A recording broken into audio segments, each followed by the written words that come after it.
Chapter 4773. Fifth young Master Qin glanced down. He saw that the bowl of porridge he was holding had now shattered into several pieces and pitifully fell to the ground. There was simply no way to salvage the situation. He couldn't resist lifting his head and glaring at Arbor in a huff. "Why are you so violent, destroying and attacking people at the drop of a hat?" Arbor glanced at him in surprise before casting a wary glance behind him. "Why are you here? Who's outside?" My Qiao, why are you still so unadorably vigilant?" "I'm just passing by." A frivolous voice was heard from outside the door. Arbor knew who the visitor was just by hearing that voice. His small face immediately put on his trademark expressionless face, and he didn't even bat an eyelid as he coldly said to the door, "Get in here." Eldest young Master Qin strode through the door, his handsome face beaming with amusement. "Long time no see, my Qiao." The little stoic's hand was as quick as lightning, and she threw a handful of small nails at him without a second word. Eldest young Master Qin's handsome face that was like a spring breeze contorted slightly. He placed one hand on the door frame and forcefully flipped his body outside.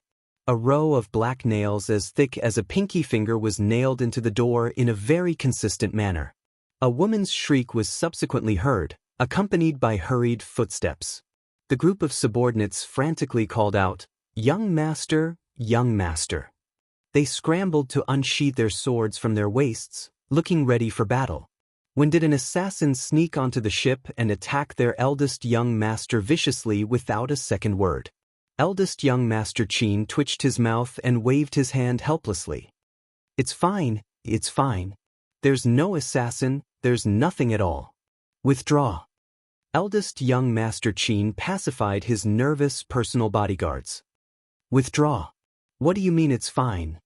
Arbor heard a woman's shrill shriek from outside the door. "Eldest cousin, I told you not to save that person inside. She's so vicious and doesn't know what's good for her.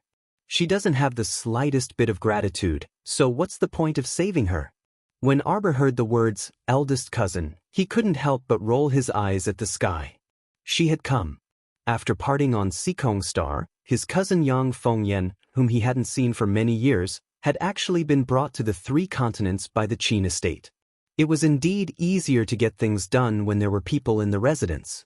With Yang Fengyan's terrible talent and cultivation at that time, even if she died in this lifetime, it would be impossible for her to climb the heavenly stairway to the middle 6 prefectures, let alone wander around the 3 continents. So talent and whatnot could not be generalized. Many people who were hundreds of times more talented than Yang Fengyan could not obtain the qualifications to come to the upper realm just because their family's influence was weak. "I already said it's fine. What's the fuss about?" The eldest young master's voice was tinged with impatience. Obviously, he was not in the mood to continue arguing with Yang Fengyan and the others. "Miss Yang, you don't need to worry too much about our eldest young master. You just need to take care of yourself." A woman's indifferent voice sounded, covering Yang Fengyan's screams. "You're just a little concubine by my cousin's side. How dare you talk to me like that? Do you believe that I won't slap you?" "All right." Eldest young Sir Qin pressed his aching temples. "Everyone return." Yang Fengyan stomped her feet. "Eldest cousin. No way, I'm worried about you. I have to stay and watch that little bitch inside to prevent her from making a move on you again." Qin Xian's expression instantly darkened. Chapter 4774. Yang Fengyan shrunk her neck and instantly realized that she had said the wrong thing. She pursed her lips and bashfully said in a small voice, I was also worried about cousin. Who do you think you can control with your mediocre martial arts skills?" Eldest young Sir Qin didn't leave any face for his cousin at all and mocked her without any trace of politeness.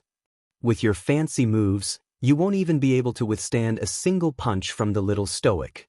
The eldest young Sir said impatiently, "If you don't want to die, then scram further away." Yang Fengyan stomped her feet indignantly. Her cultivation back then was just a bit higher than mine. "Cousin, don't exaggerate, all right? Are you sure she's just a bit higher than you?"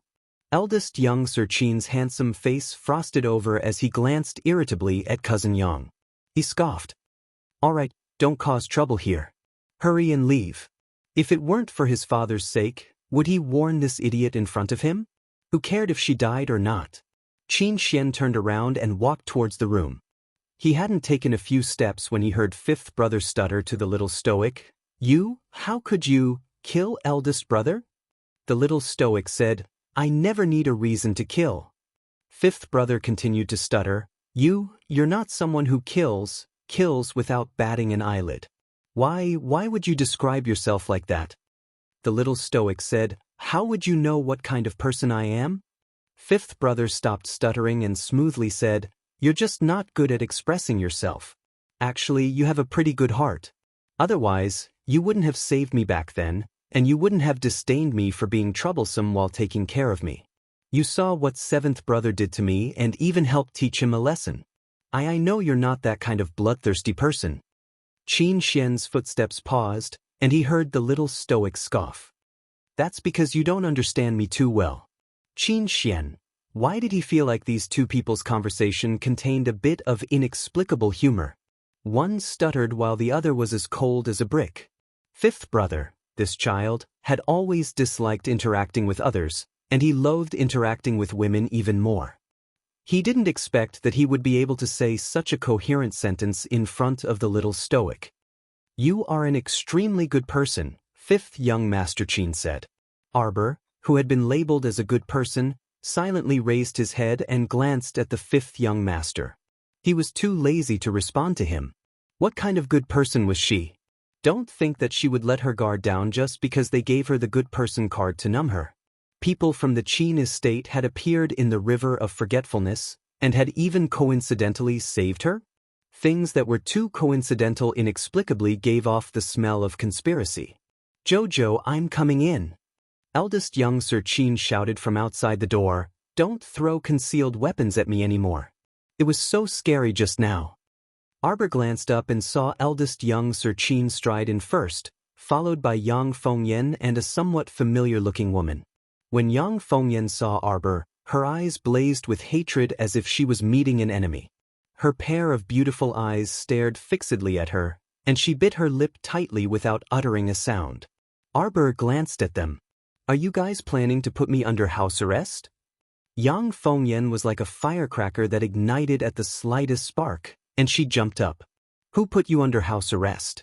My eldest cousin and the others saved you out of the kindness of their hearts. So why aren't you the least bit grateful? Instead, you're acting so overbearing. Why are you in the sea of forgetfulness?" Arbor glared sharply at Qin Xian. Chapter 4775. Eldest young Sir Qin smiled helplessly. Just as he was about to explain, he heard Yang Fengyan chirping, "Woman, you're so unreasonable. Could it be that your family owns this sea of forgetfulness? If you can come, then we can't come? We, the Qin estate's people, can't go anywhere." Yang Fengyan glanced at the little stoic complacently. "Let alone the river of forgetfulness, even if it's the holy domain, we can go there if we want." Arbor threw her a severe gaze. "You don't know the rules. I'm talking to your eldest young sir, is it your place to interrupt? Slap yourself 10 times. Everyone." Yang Fengyan's face instantly turned red and green, as if it had been painted green. She was so angry that smoke seemed about to come out of her head. "You, don't go too far." Yang Fengyan had only spoken halfway when she saw the little stoic raise her hand. A terrifyingly huge force pushed in front of her. Yang Fengyan screamed and reflexively wanted to hide behind someone else, but how could the little stoic allow her to escape since she was the one being targeted? A crisp slap landed on her face from a distance. Yang Fengyan fell headfirst out of the door in a very sorry state. Her head probably hit the ground, as it made a rather dull thud. Eldest young Sir Qin rolled his eyes helplessly. He already told her to stay outside and not follow in, but she refused to listen and insisted on coming in to challenge the little stoic's bottom line. It was as if she was seeking death, burrowing in to take this slap. What else could he say? She truly forgot the pain after the wound healed. She was simply so stupid that he couldn't bear to look at her directly. She had completely forgotten how she had suffered at the little stoic's hands back then in the Qin estate, right? Perhaps Yang Fengyan was dazed from the fall, for she didn't make a sound for a long time. Arbor looked up at eldest young Sir Qin and asked suspiciously, "Why did you appear here so coincidentally?" "I've been here for more than half a month." The eldest young Sir rolled his eyes irritably and walked to her without consulting anyone. He raised his hand and rudely poked her head. "Don't always suspect others. I don't have a trace of malice toward you. What are you doing in the Sea of Forgetfulness? If it was said to be sightseeing, then it would be too far away. Moreover, in this boundless Sea of Forgetfulness, there was no reason to stop." Eldest young Master Qin smiled at her. "Our estate has received news that the largest pond lotus sacred realm in the River of Forgetfulness will open in half a month." "Ahem." Eldest young Master coughed in embarrassment. "I'm definitely not the one who came here to scout. But I saw that I had nothing to do, so..." Arbor looked at him with disdain, and the young Master looked back at her innocently. "You do have a lot of free time." "Jojo." Eldest young Sir Qin threw her a coquettish glance with a grin. "Tell me, how vigilant are you? No matter how I look at it, none of them look like good people." Arbor was silent for a long time. Suddenly, he said expressionlessly, "Why do you keep winking at me? I can see that your eyes are clear and spirited. You don't seem to have any symptoms of an eye disease. Do you want me to take your pulse?" The 5 young masters were speechless. Eldest young Sir huffed, Jojo, I'm not playing with you anymore. You really are an unromantic blockhead." Arbor glanced at him expressionlessly. "Then do you want to take my pulse?" "I'll take your pulse." Eldest young Sir Qin couldn't resist rolling his eyes. Chapter 4776. He silently ridiculed the little stoic in his mind. Not only is this stoic slow-witted, but she also can't see people. I wonder what's going on. Take him, for example. Even if the Qin estate's eldest young Sir, who was as beautiful as a flower, intentionally loitered in front of Sir Jojo all day long, the little stoic would definitely turn a blind eye to him. "Want to eat?" Sir Jojo's shout brought eldest young Sir Qin's wandering thoughts back.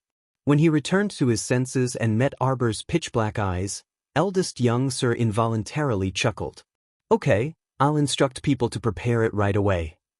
You fainted from the divine stone cannon earlier, so you can't eat too much random food. How about I cook you a bowl of plain porridge?" Just as 5th young Sir finished speaking, he saw the little stoic turn around and shake her head at him. She said resolutely, "Want to eat."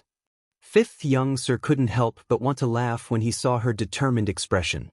Arbor said expressionlessly, "I want to eat red braised pork." 5th young Sir originally wanted to tell her that this dish was too greasy and that she was more suited to eat bland dishes.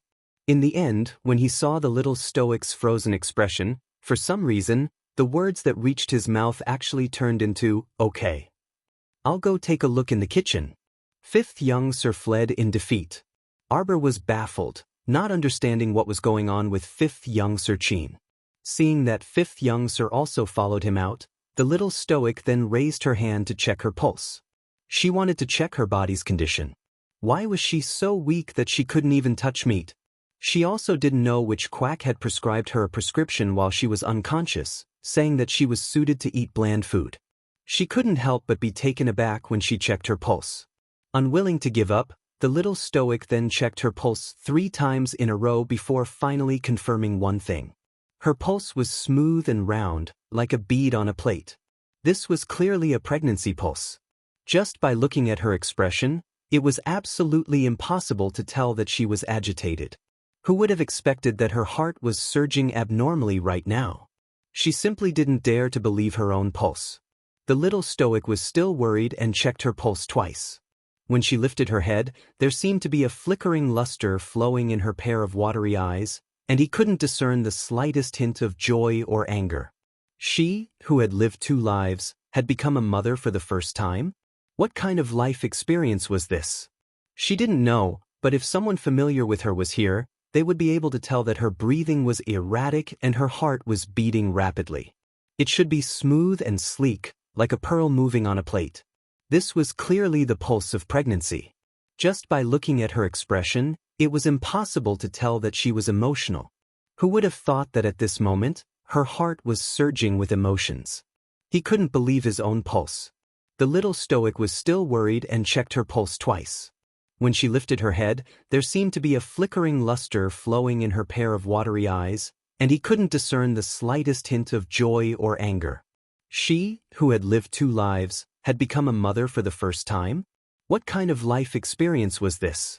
She didn't know, but if someone familiar with her was here, they would be able to tell that her breathing was erratic and her heart was beating rapidly. It should be smooth and sleek, like a pearl moving on a plate. This was clearly the pulse of pregnancy. Just by looking at her expression, it was absolutely impossible to tell that she was agitated. Who would have thought that her heart was surging abnormally right now? He simply didn't dare to believe his own pulse. The little stoic was still worried and checked her pulse twice. When she lifted her head, there seemed to be a flickering luster flowing in her pair of watery eyes, and he couldn't make out the slightest hint of joy or anger. She, who had lived 2 lives, had become a mother for the first time? What kind of life experience was this? She didn't know, but if someone familiar with her was here, they would be able to tell that her breathing was erratic and her heart was beating rapidly. Chapter 4777. He especially did not want to talk to this fellow beside him. This fellow would occasionally tell him, "My Jojo misses me, my Jojo misses me, my Jojo misses me, what is my Jojo doing now?" So annoying, so long-winded. Only he had Jojo. How long have we been walking, Peach Blossom? Emolien was extremely bored and asked again after walking for a short distance. The venerable Peach Blossom immortal was speechless. Why did he not want to talk to this fellow for some reason? "It's been 2 days, Heechin replied expressionlessly. In the pitch-black darkness, Emolien did not notice Heechen's foul expression and continued to say casually, "I wonder where that stinky human snake has run off to." In these 2 days, they could sense a trace of his aura from time to time. As they chased after him, they could always notice that the human snake's aura was faintly discernible and somewhat intermittent. That fellow was also a cunning fellow. Knowing that he was injured, he quickly found a place to escape. How could there be such a good thing?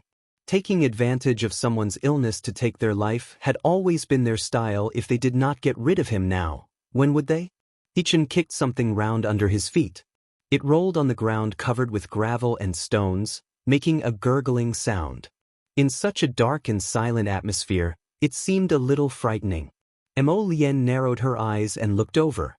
She spread out her divine perception and caught the object on the ground. It was a human skull. The 2 of them looked at each other in the dark, vigilance rising in their hearts. Could it be that there was still a ferocious beast hiding in the darkness ahead? The further they went, the more grotesquely shaped heads they saw.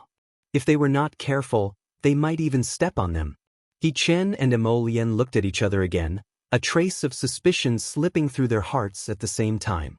Did that humanoid divine beast have such a big appetite? Other than human skulls, there were also many animal skeletons on the ground.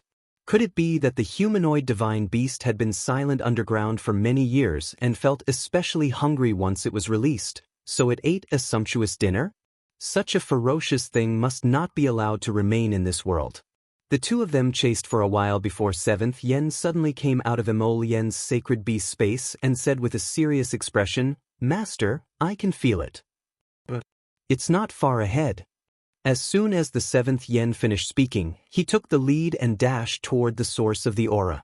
As they got closer, they saw that the human-shaped snake beast had its back facing them. Its snake tail was slowly slithering on the ground. 7th Yen stopped in his tracks. He turned around and secretly said to his master, "Master, I'll go and ambush him. I'll buy you some time." Emolien was stunned. Just as she was about to ask 7th Yen what time he was trying to buy for her, she saw him fly towards the back of the humanoid sacred beast without saying a word. He was so fast that Emolien didn't have time to stop him. Emolien could not help but tense up when she saw 7th Yen jump onto the back of the humanoid sacred beast. They had all experienced the power of this matured holy beast. 7th Yen, that little rascal, could not possibly be a match for the humanoid sacred beast. Just as Emolien and Jichen's hearts were about to jump up, The humanoid sacred beast also turned around when it heard the sound of wind whistling from behind. However, when he turned around, he met Seventh Yan's big eyes and couldn't help but be stunned. Seventh Yan's fist was aimed at the back of the humanoid sacred beast. That fellow suddenly turned his head and looked at the two of them. "What are you doing?" Chapter 4778. What was surprising was that the moment the holy beast spoke, it cautiously took 2 steps back. That defensive little expression on her face made people feel a little annoyed. They were the ones who should be on guard. What was the meaning of this mature sacred beast's defensive expression? Seventh Yan's fist froze in midair. He put it down and glanced at him. You're awake?" His words seemed to have touched the sacred beast's reverse scale. He jumped up and shouted, "I've always been awake. When have I not been awake?" Seventh Yen chuckled and said rudely, 2 days ago, when you went crazy in the river of forgetfulness, you were already not awake. That's because someone did something evil to me." The snake man's eyes were red with anger. He muttered, "I've guarded the river of forgetfulness for the dragon clan for so many years. In the end, they locked me up in the abyss of the sacrificial sea. When I get there, I'll skin everyone in the Wang Chuan dragon clan alive." "Oh? Why would the dragon clan lock you up in the abyss of the sacrificial sea?" Seventh Yen asked curiously. Yuan Shurchen replied calmly, "Isn't that obvious? Of course, it's because he went berserk. The dragon clan had no choice but to lock him up. Otherwise, if such a powerful sacred beast had stayed in the clan, the dragon clan would have been famous in the 3 continents decades ago." The humanoid sacred beast's face turned green and white. He turned and shouted at Yuan Shurchen, "What the hell do you know? I went berserk because I had no choice." Unlike this time, he had been driven mad by someone with ulterior motives, causing him to lose his mind and become a knife in someone else's hand. Mo Lien said expressionlessly, "Since you've been in the abyss of the sacrificial sea for so long, you should be very familiar with the surroundings. Where is this place? Is there another path in front?" The humanoid sacred beast rolled his eyes at him. "I've been sleeping in the abyss of the sacrificial sea for many years. I was woken up a few days ago. What do you think I know?" Yuan Shurchen and Mo Lien looked at him with disdain. "What's the use of having you?"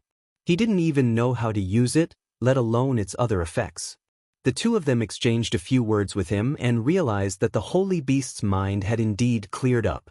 Now, in that pair of faint glazed eyes, other than a hint of alienation and indifference, there was also a trace of confusion. Their gazes fell on his hand, and only then did they realize that this fellow was holding a beast bone in his hand. He actually looked at them with a somewhat comical expression. Ma Shurchen immediately pulled Mo Lien's sleeve warily. The latter hurriedly moved closer to him and stared at the holy beast warily.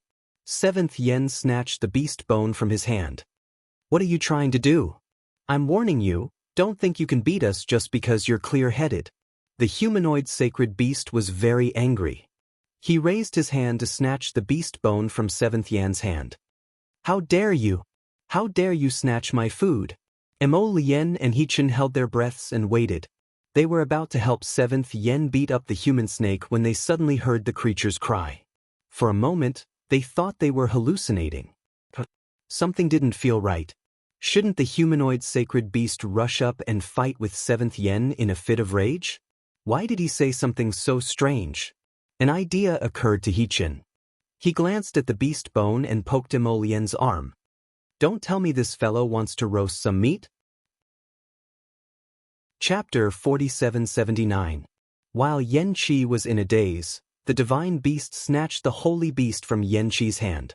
The humanoid sacred beast snatched the bone from Yen Qi's hand and glared at Yen Qi angrily. "If you want to eat it, go find it yourself.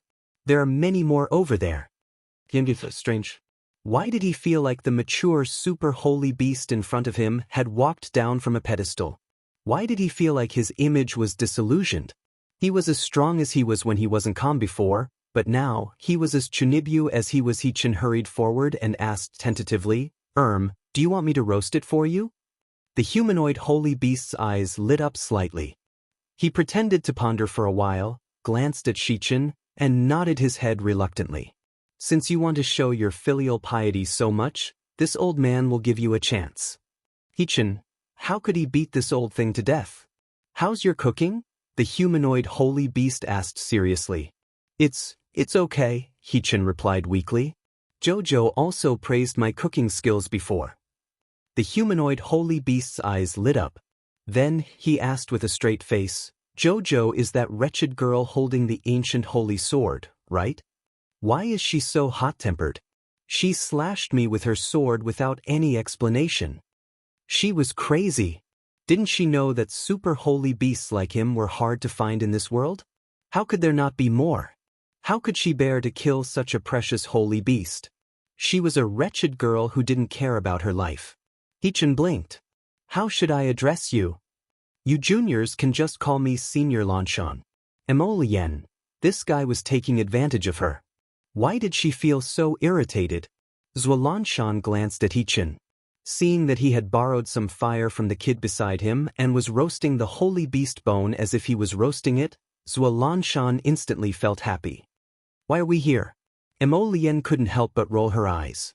If not for the fact that she couldn't beat this guy, she really wanted to punch and kick him. You still have the nerve to ask? It's all your fault that we're here. Just now, I spread out my divine sense and looked ahead. I found that this place is vast and deep, and I can't see the end of it. Zhualanshan coiled up his snake tail and sat down on the ground.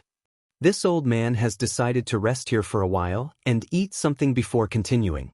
Emolien looked at him expressionlessly. Look again. See if you can sense any signs of life in front. What do you mean? Zhualanshan asked in confusion. Yuan Shurchen couldn't help but twitch the corner of his mouth. What he meant was for you to spread out your divine sense and take a look. Are there any holy beasts stronger than you nearby? Heh, how many saint beasts do you think there are in this world? As Zhualanshan spoke, he raised his chin proudly. A saint beast stronger than me has yet to be born. Even 7th Yen, who was standing behind him, could not help but roll his eyes at the snake man. What's wrong with this beast? When he didn't speak and just fought, he felt quite cold. His expression was indifferent and cold, and his moves were quite ruthless. The defense of his copper skin and iron bones was also very shocking. Basically, he was indeed in an invincible state. But even so, who would praise himself so immodestly? There are so many corpses piled up nearby. Something powerful must have passed by here. It could be a human or a beast. It could be neither human nor beast. Only then did Zhualanshan have a look of realization. Chapter 4780. Oh, that's fine too. After this old man is full, this old man will use my divine perception to check if there are any dangers in the surroundings. After a few words, Zhualanshan's gaze was completely attracted by the fragrant roasted beast bones in Shurchen's hands. There was a large piece of meat wrapped around the beast bones, and it was indeed enough for a normal person to eat. But this was a mature sacred beast, so how could such a small piece of meat be enough to fill the gaps between his teeth? Hence, Shurchen roasted 11 pieces of beast bones consecutively for this fellow before he was finally full. After eating his fill, Zhualanshan looked very happy. All right, let this old man take a look. His voice suddenly paused and his ears twitched. Seems like something is approaching. I wonder if husband has any food to eat. Sir Jojo muttered to himself as he held a piece of red braised pork in his hand. Husband and rotten peach blossom fell into that pit, so I wonder what the situation is now. No matter what, I still have to wait at the entrance of the sacrificial sea's abyss. Perhaps I can wait for Jojo's lotus and rotten peach blossom there? Is the food not to your liking? The 5th young master's gentle voice sounded in her ears. Arbor returned to his senses and expressionlessly glanced at 5th young Master Qin. He shook his head and set down his bowl and chopsticks in passing. I'm full. You didn't eat much. And it's enough. It was fine as long as there was enough nutrition. From now on, she had to take better care of her body and protect herself and the baby. I wonder what the baby looks like. It wouldn't be good if it looked like her and had a paralyzed face. It was better to look like Lotus. When Jojo's Lotus casually smiled at others, it really looked like a mountain flower in full bloom. No good, that wasn't good either. It was too ostentatious. Jojo's lotus couldn't casually smile at others. Forget it, there was no need to think so much. The top priority was to leave this place first. Although eldest Qin saved her, she just wasn't willing to have anything to do with the Qin estate's people. Forget it, forget it. He saved her, so she had to express her gratitude. After a while, she would go to the storage talisman to take a look. If there were any pills suitable for fifth Qin, she would just gift them to him on the other end. Xiao Mu's thoughts were hazy, and her thoughts were in a mess. On the other side, fifth young Master Qin called out to her weakly several times, but he didn't receive any response. She couldn't help but look at her curiously. Miss Qiao? Zhou. Arbor suddenly came back to his senses and looked at him. Oh, it's nothing. It wasn't very polite for her to completely let her mind wander when other people were talking to her. Xiao Mu nodded at the fifth young master before asking absent-mindedly, "Have you been feeling better recently?" "Yes, much better." When eldest young Sir Qin walked in, he heard the fifth young Sir stuttering as he conversed with the little stoic. "Jojo, we've gathered first-hand information on Forgetchuan. Do you want to hear it?" Arbor raised a brow. Could it be that the huge explosion on the surface of the sea earlier was because something happened to the Forgetchuan Dragon Clan's land? Did someone assemble many divine stone cannons to attack the Forgetchuan Clan's land? But didn't Long Huan and Long Shangyun already leave the Forgetchuan Clan's land? Why were these people attacking Forgetchuan again? It was the demonic cult's cult master, Ding Yun, who gathered people and launched an all-out attack on the Forgetchuan Clan's land. Eldest young Sir Qin smiled at her. "It's really lively." Arbor couldn't help but be startled. "How's Forgetchuan?" Chapter 4781. We received news that the demonic sect's young master Ding not only led people to surround the Wangchuan clan, but also captured Long Chuyu and his wife. In addition, he also sent people to deal with Long Jiang and Long Shangyun. Arbor was taken aback when she heard this. Her fingers tightened slightly as she asked expressionlessly, "Why did he capture Long Jiang and Long Shangyun?" Eldest young master shook his head with a smile. "Not capture, kill." Arbor's eyes widened abruptly. After a long pause, she said, "What other news did you receive? Spit it all out at once." Who exactly did this fellow learn this habit of speaking half and leaving half unsaid? Eldest young Master Qin couldn't help but be amused when he saw her serious expression. This fellow simply dragged a stool over and sat down beside her. Crossing his long legs, he smiled at her and said, "Hey, how did you know that I know more than this?" Arbor glanced at him expressionlessly, too lazy to talk to him. Was there even a need to think about it? Although eldest Qin, this fellow, had a mischievous and unreliable appearance on the surface, he was still extremely meticulous in his work. Since he sent people to keep an eye on the Wangchuan Dragon Clan, he must be paying attention to every detail, big or small. "I'll tell you everything." Eldest young Master Qin nodded and said with a smile, "The news I received is that during the encirclement, Long Jiang perished, and Long Shangyun was smashed into the sea of Wangchuan by the ship's fragments. She hasn't been found yet." Arbor reflexively clenched two fingers. Qin Xian lowered his head to look at her small hands and said with a sigh, "Jojo, you still care about them very much. I've already sent people to search for Long Shangyun. Don't worry, as long as she's still breathing, the people I sent to search for her will be able to save her." He knew that this little fellow was a stubborn and soft-hearted little fellow. That was why he had sent people to search for that girl Long Shangyun earlier. However, the Sea of Wangchuan was extremely large. If Long Shangyun transformed into a mermaid and hid in some underwater cave, it wouldn't be easy to find her. Ding Yun's people are also searching for her now. It seems that he wants to see her alive or dead. Eldest young Sir Qin sighed and said, "Your uncle and aunt probably won't have a good ending in his hands." Arbor was silent for a moment before he nodded indifferently. Long Chuyu was Ding Yun's biological father. As his son, he did not feel sorry for his father, so it was even more impossible for her, his nominal niece, to meddle in other people's business. Lord Jojo didn't want to get involved in the trivial matters of the Forgotten River Dragon clan. It was just that Long Shangyun was a little too innocent after all. "Don't worry, Jojo. I've already sent many people to look for her. I'll be able to rescue Miss Long before Ding Yun does. Zither young master said with a smile. Arbor glanced at him and said coldly, I'm not worried about her. Eldest young Sir Chin stood up with a smile. All right. You're not worried about her. Who can you fool with that look in your eyes? He was obviously very worried about Long Shangyun, but he liked to pretend that he didn't care. The eldest young master smiled and shook his head. Jojo, rest well. I'll come and see you later. Arbor really wanted to shout at him, don't come and find me if there's nothing. But he heard this Zither young master say with a chuckle, I'll bring you the latest news of the Forgotten River Dragon clan when the time comes. Hence, Xiaomu didn't say anything. Forgotten River Dragon clan water prison Sikong Fuling put down the demonic flute in her hands and looked smilingly at the girl who was tied to the iron pillar with her head drooping.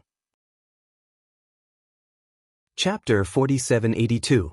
This woman had been hanging from the iron pillar in this position for more than 6 to 10 hours. She had been in this half-dead state the entire time. Sikong Fuling reached out and snapped her fingers. Immediately, the jingling sound of pendants could be heard. 2 beautiful women with half of their jade arms exposed and dressed in colorful silk walked in while dragging a wooden barrel. They bowed to Sikong Fuling. Saintess. Sikong Fuling nodded and looked at the drooping woman with a faint sneer in her eyes. Madame Long, you're quite stubborn. Come, move the people in. Madame Long abruptly raised her head and stared fixedly at Sikong Fuling with bloodshot eyes, as though she wanted to swallow her whole. Her eyes were filled with a cold fury and venomous light as she stared fixedly at Sikong Fuling and didn't move away for a long while. Sikong Fuling didn't take it to heart as she smiled and waved her small hand. Hurry up, I have excellent news to tell Madame Long in a while. The 2 beautiful women walked up with graceful expressions and unlocked the iron chains on Madame Long's body. They pulled her down from the iron pillar and dragged her to the large wooden barrel. As soon as the wooden barrel's lid was opened, a layer of chill rushed over. Madame Long shuddered unexpectedly as she looked up at Sikong Fuling with a look of disbelief. What are you doing? Madame Long's voice was filled with uncontrollable fear and despair. I want to see Chuyu, I want to see Ding Yun's father. I think Madame Long still hasn't figured out what your current status is. Sikong Fuling smiled at her. That smile was so cold and terrifying that Madame Long couldn't help but shudder violently. Do you understand that you're a prisoner now? A prisoner of my demonic sect. Sikong Fuling smiled coldly at her. You don't have the right to ask for this and that, Madame Long. Madame Long shuddered all over. Don't be fooled by the 2 maidservants who were holding her up because they were very strong. It didn't take much effort for them to drag her to the wooden barrel. Mrs. Long shook her head again and again. Her cultivation was low to begin with, and now that Ding Yun had sealed the last bit of spirit energy in her body, she was like an ordinary person who was at the mercy of others. She couldn't resist at all. The 2 maids dragged Madame Long and roughly lifted her up, throwing her into the bucket. 2 pairs of hands pressed down on her shoulders, forcing her to sink deeper into the bucket. Her legs sank into a pile of bone-chilling ice. How does it feel, Madame Long? Sikong Fuling smiled faintly at her. Let you stay in this bone-piercing ice spirit for 2 hours. Oh no, it will only take about 1 incense stick's worth of time. Take a guess, will your legs still be able to walk? Madame Long's pupils constricted as she screamed, I want to see Ding Yun. Let me go. You dare to treat me like this? I want to see Ding Yun, I want to see Ding Yun. Sikong Fuling smiled at her and picked up a fist-sized ice spirit. She crushed it into powder and threw it at Madame Long's face. Madame Long instantly shuddered as that iciness drilled into her neck. Madame Long, your son, Long Jing, is dead. Madame Long widened her eyes in disbelief and repeatedly shook her head as she shouted sternly, Impossible! My Jing? Went to the Forgotten River Cold Valley. Clap. Sikong Fuling clapped her hands twice and chuckled as she instructed the guards who walked in. Chapter 4783. Madame Long doesn't believe that the young master of the Wangchuan Dragon Clan is dead. Bring him in and let Madame Long take a look. As soon as she finished speaking, Those guards immediately moved Long Huan's corpse in and threw it in front of Madame Long's wooden barrel. The corpse had already been blasted into bits and pieces by the god's stone cannon, but half of his face was still intact. It was indeed her Huan. Madame Long's eyes widened as she cried out in pain. "My son!" Her vision turned black, and she fainted.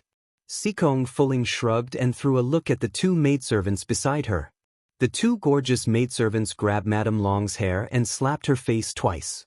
Madame Long slowly woke up, only to hear a cold voice ringing in her ears. "Madam, if you don't want your son to be unable to rest in peace after death, then you have to cooperate with me, right?" What do you mean?"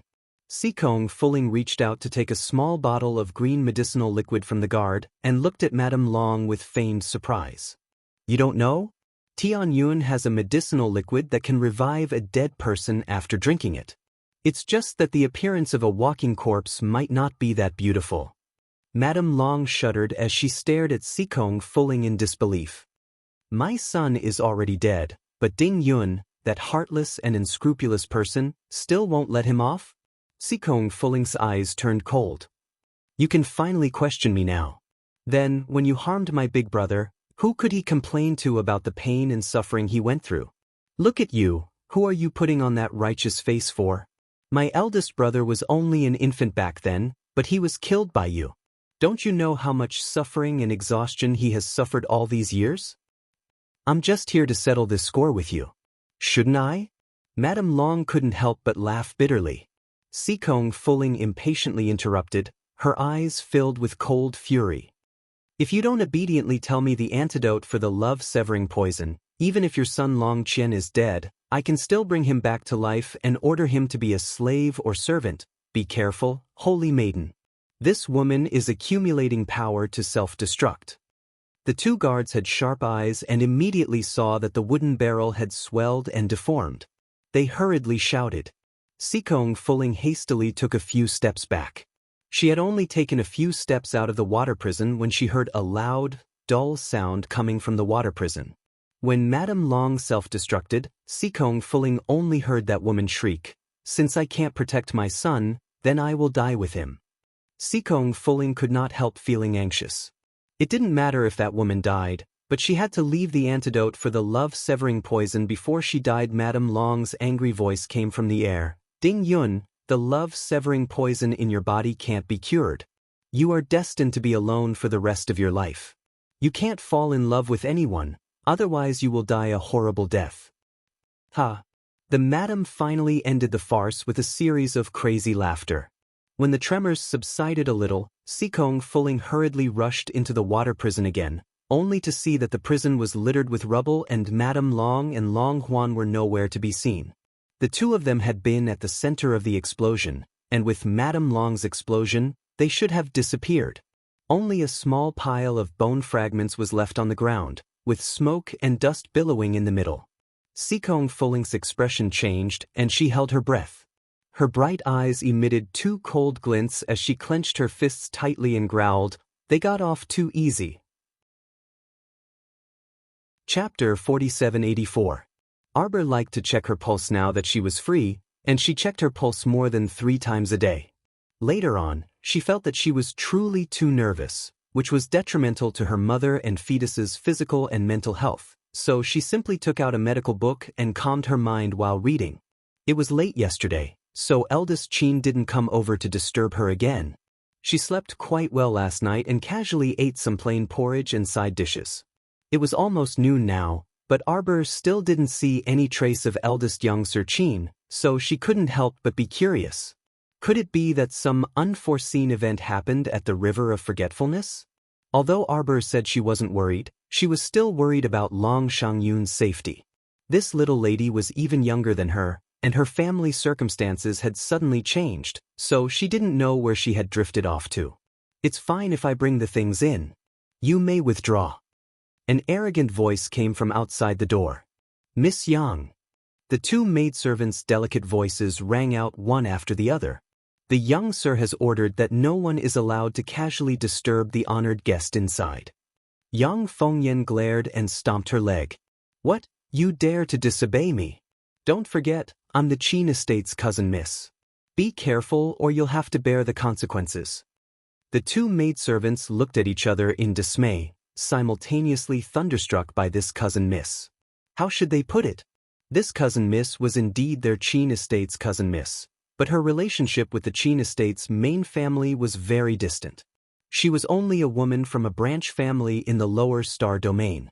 If the young sir hadn't stayed in the lower star domain all this time, how could he have gotten involved with this country bumpkin woman? One of the maidservants pursed her lips and secretly winked at the other maidservant, hinting for her to look at Yang Fengyan's arrogant face. It was truly laughable. She was merely a woman from a branch family. She was lucky enough to get involved with a young sir and thought she was someone important. After being brought to the main family, she didn't lead a good life.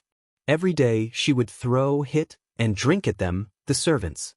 Just looking at her was detestable. Move aside. Yang Fengyan went up and pushed that maidservant, directly squeezing between the two of them. She even snatched the tray from a maidservant's hands and walked in with a plate of food. She heavily threw the food on the table in front of the little stoic. Clang, clang, clang, clang. A series of sounds rang out. The originally perfectly covered bowls were all thrown askew by her, and the soup inside spilled out. Tell me, what will it take for you to scram from our Qin estate's boat? How much do you want before you leave? Yang Fengyan crossed her legs and sat down in front of Arbor. She took out a soul coin card and slapped it in front of Arbor. She looked at her coldly and said, "Don't you love money as much as your life? Here are 5 million spirit coins. Take them. Take them away. Take them all away." Arbor's expression turned gloomy when he saw the soup spill out. At this moment he saw Yang Fengyan throw a spirit coin card in front of him. He stretched out his hand and put the spirit coin card in his pocket. He stood up and punched Yang Fengyan's big face. The two maidservants were speechless. Why did it feel like this stoic-faced little lady didn't play by the rules? He felt that he had been insulted. He could have just treated Miss Biao, but why did he really put that spirit coin card in his pocket? He took someone else's money and punched them in the face without a second word. What kind of trick was this? Arbor wasn't satisfied with one punch. He directly flew up and grabbed Yang Fengyan's braid, flipping her and her stool to the ground. Chapter 4785. Yang Fengyan rolled to the ground in pain. Her eyes had barely widened when Arbor stomped on her chest and crushed her forcefully. Yang Fengyan felt like her sternum was about to be crushed by that savage fellow. Her back was embedded in the rectangular chair, and she felt excruciatingly painful everywhere. Ouch, ouch, ouch. Xiao Mu trampled Yang Fengyan under her foot as she stared at her in confusion. Did this girl's head get smashed? Why did it feel like she was even more stupid than when she was on Seekong planet? Her soul couldn't have been taken over by someone, right? Arbor was paranoid and had a belly full of conspiracy theories as he carefully sized up the woman lying on her back on the ground. Upon closer inspection, he could still see the faint scar on her cheek, which was still half a color difference from the surrounding skin. Sir Jojo had already whipped her in Seekong planet's Qin estate, so why didn't she learn her lesson? This Yang Fengyan was truly the classic example of forgetting the pain after the wound healed. She clearly knew Sir Jojo's temperament for insulting people, yet she still came to provoke him. If she had the ability to provoke Arbor, then so be it. The main issue was that she couldn't beat him in a fight, nor could she rebuke him. She always came in high spirits only to return in disappointment. Didn't she find it boring? Arbor, you let go, let go, let go. Yang Fengyan felt like her sternum was about to cave in from that stoic face. Her charming little face couldn't help but turn green, and her entire body trembled in anger. Xiao, Arbor, you stepped on me. Arbor looked at her with an indescribable expression, and he exerted more strength in his foot. Yang Fengyan's breathing stopped, and she almost couldn't catch her breath and completely fainted. When Fifth Young Master Qin heard the news and came over, he saw this scene. Fifth Young Master wordlessly rushed over and said weakly, "Qiao, Miss Qiao, could you first let go of Miss Yang so we can talk?" Arbor turned to glance at Fifth Young Master. She was the one who ran over to be beaten. Fifth young master, why do I have nothing to say? Big brother had brought people out to search for Long Shangyun and had yet to return. Why did he have to deal with such a matter? Miss Chiao. Fifth young master braced himself and said, Let's not, don't be agitated. Release Miss Yang first. If Miss Yang is in the wrong, then we'll make her apologize to you. When the little stoic heard the words, don't get agitated, she thought that was right and hastily retracted her foot, secretly vexed. She was now the mother of a child. She should be more mature and steady. How could she get angry with Yang Fengyan, this retard? It was simply too impulsive. Arbor glanced at the fifth young master, coughed lightly and retracted his foot. Alright, take her out. Don't show her to me before I leave the ship. She's very annoying to look at. Fifth young master's mouth twitched. He nodded and turned to look at Yang Fengyan. Why aren't you helping Miss Yang up? The man's face was cold as he shouted at the two maids who were watching the show. The two maids hastily rushed forward and pulled up Yang Fengyan, who was moaning incessantly, from the ground. It would have been fine if she hadn't moved, but the moment she moved, Yang Fengyan felt like all the bones in her body were falling apart. She felt uncomfortable everywhere, and it hurt so much that her eyebrows twitched. Arbor! Yang Fengyan shrieked. Before she could start cursing, she heard fifth young master interject indifferently, Why aren't you helping Miss Yang back to her room to rest? Chapter 4786. The two servant girls looked at each other and hurriedly reached out to support Yang Fengyan, intending to drag her out. However, Yang Fengyan was unwilling. She struggled hard but failed to break free from the two servant girls' arms. She stared at fifth young master with eyes full of grievance and hatred. Fifth brother, you have to stand up for me. Where's eldest cousin? I want to see eldest cousin.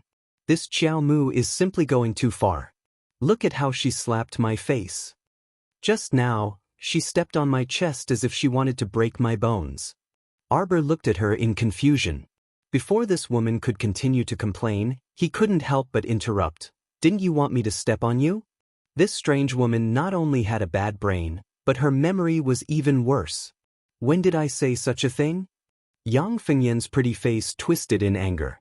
Not only do you like to be rough and violent, you even lie through your teeth and accuse me wrongly. Arbor looked at her expressionlessly. Just now, you were lying on the ground and kept saying, step on me, step on me, step on me, to me. You're not old, but your memory is already bad. Indeed, you're getting more and more stupid as you age. Fifth young master's lips twitched, and he continued to be speechless. Yang Fengyan, who was supported by the two servant girls, was so angry that she looked like she was about to fall to the ground and vomit blood. She found that talking to Arbor was simply too infuriating. She wanted to turn into a wisp of smoke and fly into the sky. Did I ask you to step on me? I was just asking a question, all right? I mean you dare to step on me. When Arbor heard this, he looked at Yang Fengyan with an increasingly strange gaze. What a load of nonsense. I've already stepped on you, and you're still asking me if I dare? If it weren't for her baby, she would have given him another kick to prove whether she dared or not. Calm down, calm down. She was the mother of the baby. She couldn't be so impulsive in the future. She had to think about the baby. Yes, think about it more. She was someone with a baby. Arbor took 2 deep breaths to calm himself down. He stretched out his hand and spread his fingers. His face was expressionless as he said, Forget it. I don't want to argue with you. Besides, you're just a patient. I can't be too calculative with you. Yang Fengyan was so angry that her face contorted several times. Her intuition told her that if she questioned the little stoic about her illness, she would definitely receive a very irritating answer. Arbor turned to look at fifth young master and shouted without hesitation, Hurry up and take her back. I don't want to see her in front of me for the next few days. Yang Fengyan turned around and called out pitifully, Fifth brother. 2 drops of tears rolled down his cheeks. Fifth brother, you just watched as I was humiliated like this. Yang Fengyan said with an aggrieved expression, I want to find eldest cousin and ask him to give me justice. Fifth young Serchin's face darkened impatiently. Why are you so nosy? If you're waiting for eldest brother, then wait on the deck. What did you come here for? She clearly knew that this stoic wasn't someone to be trifled with, yet she still insisted on coming here to humiliate herself.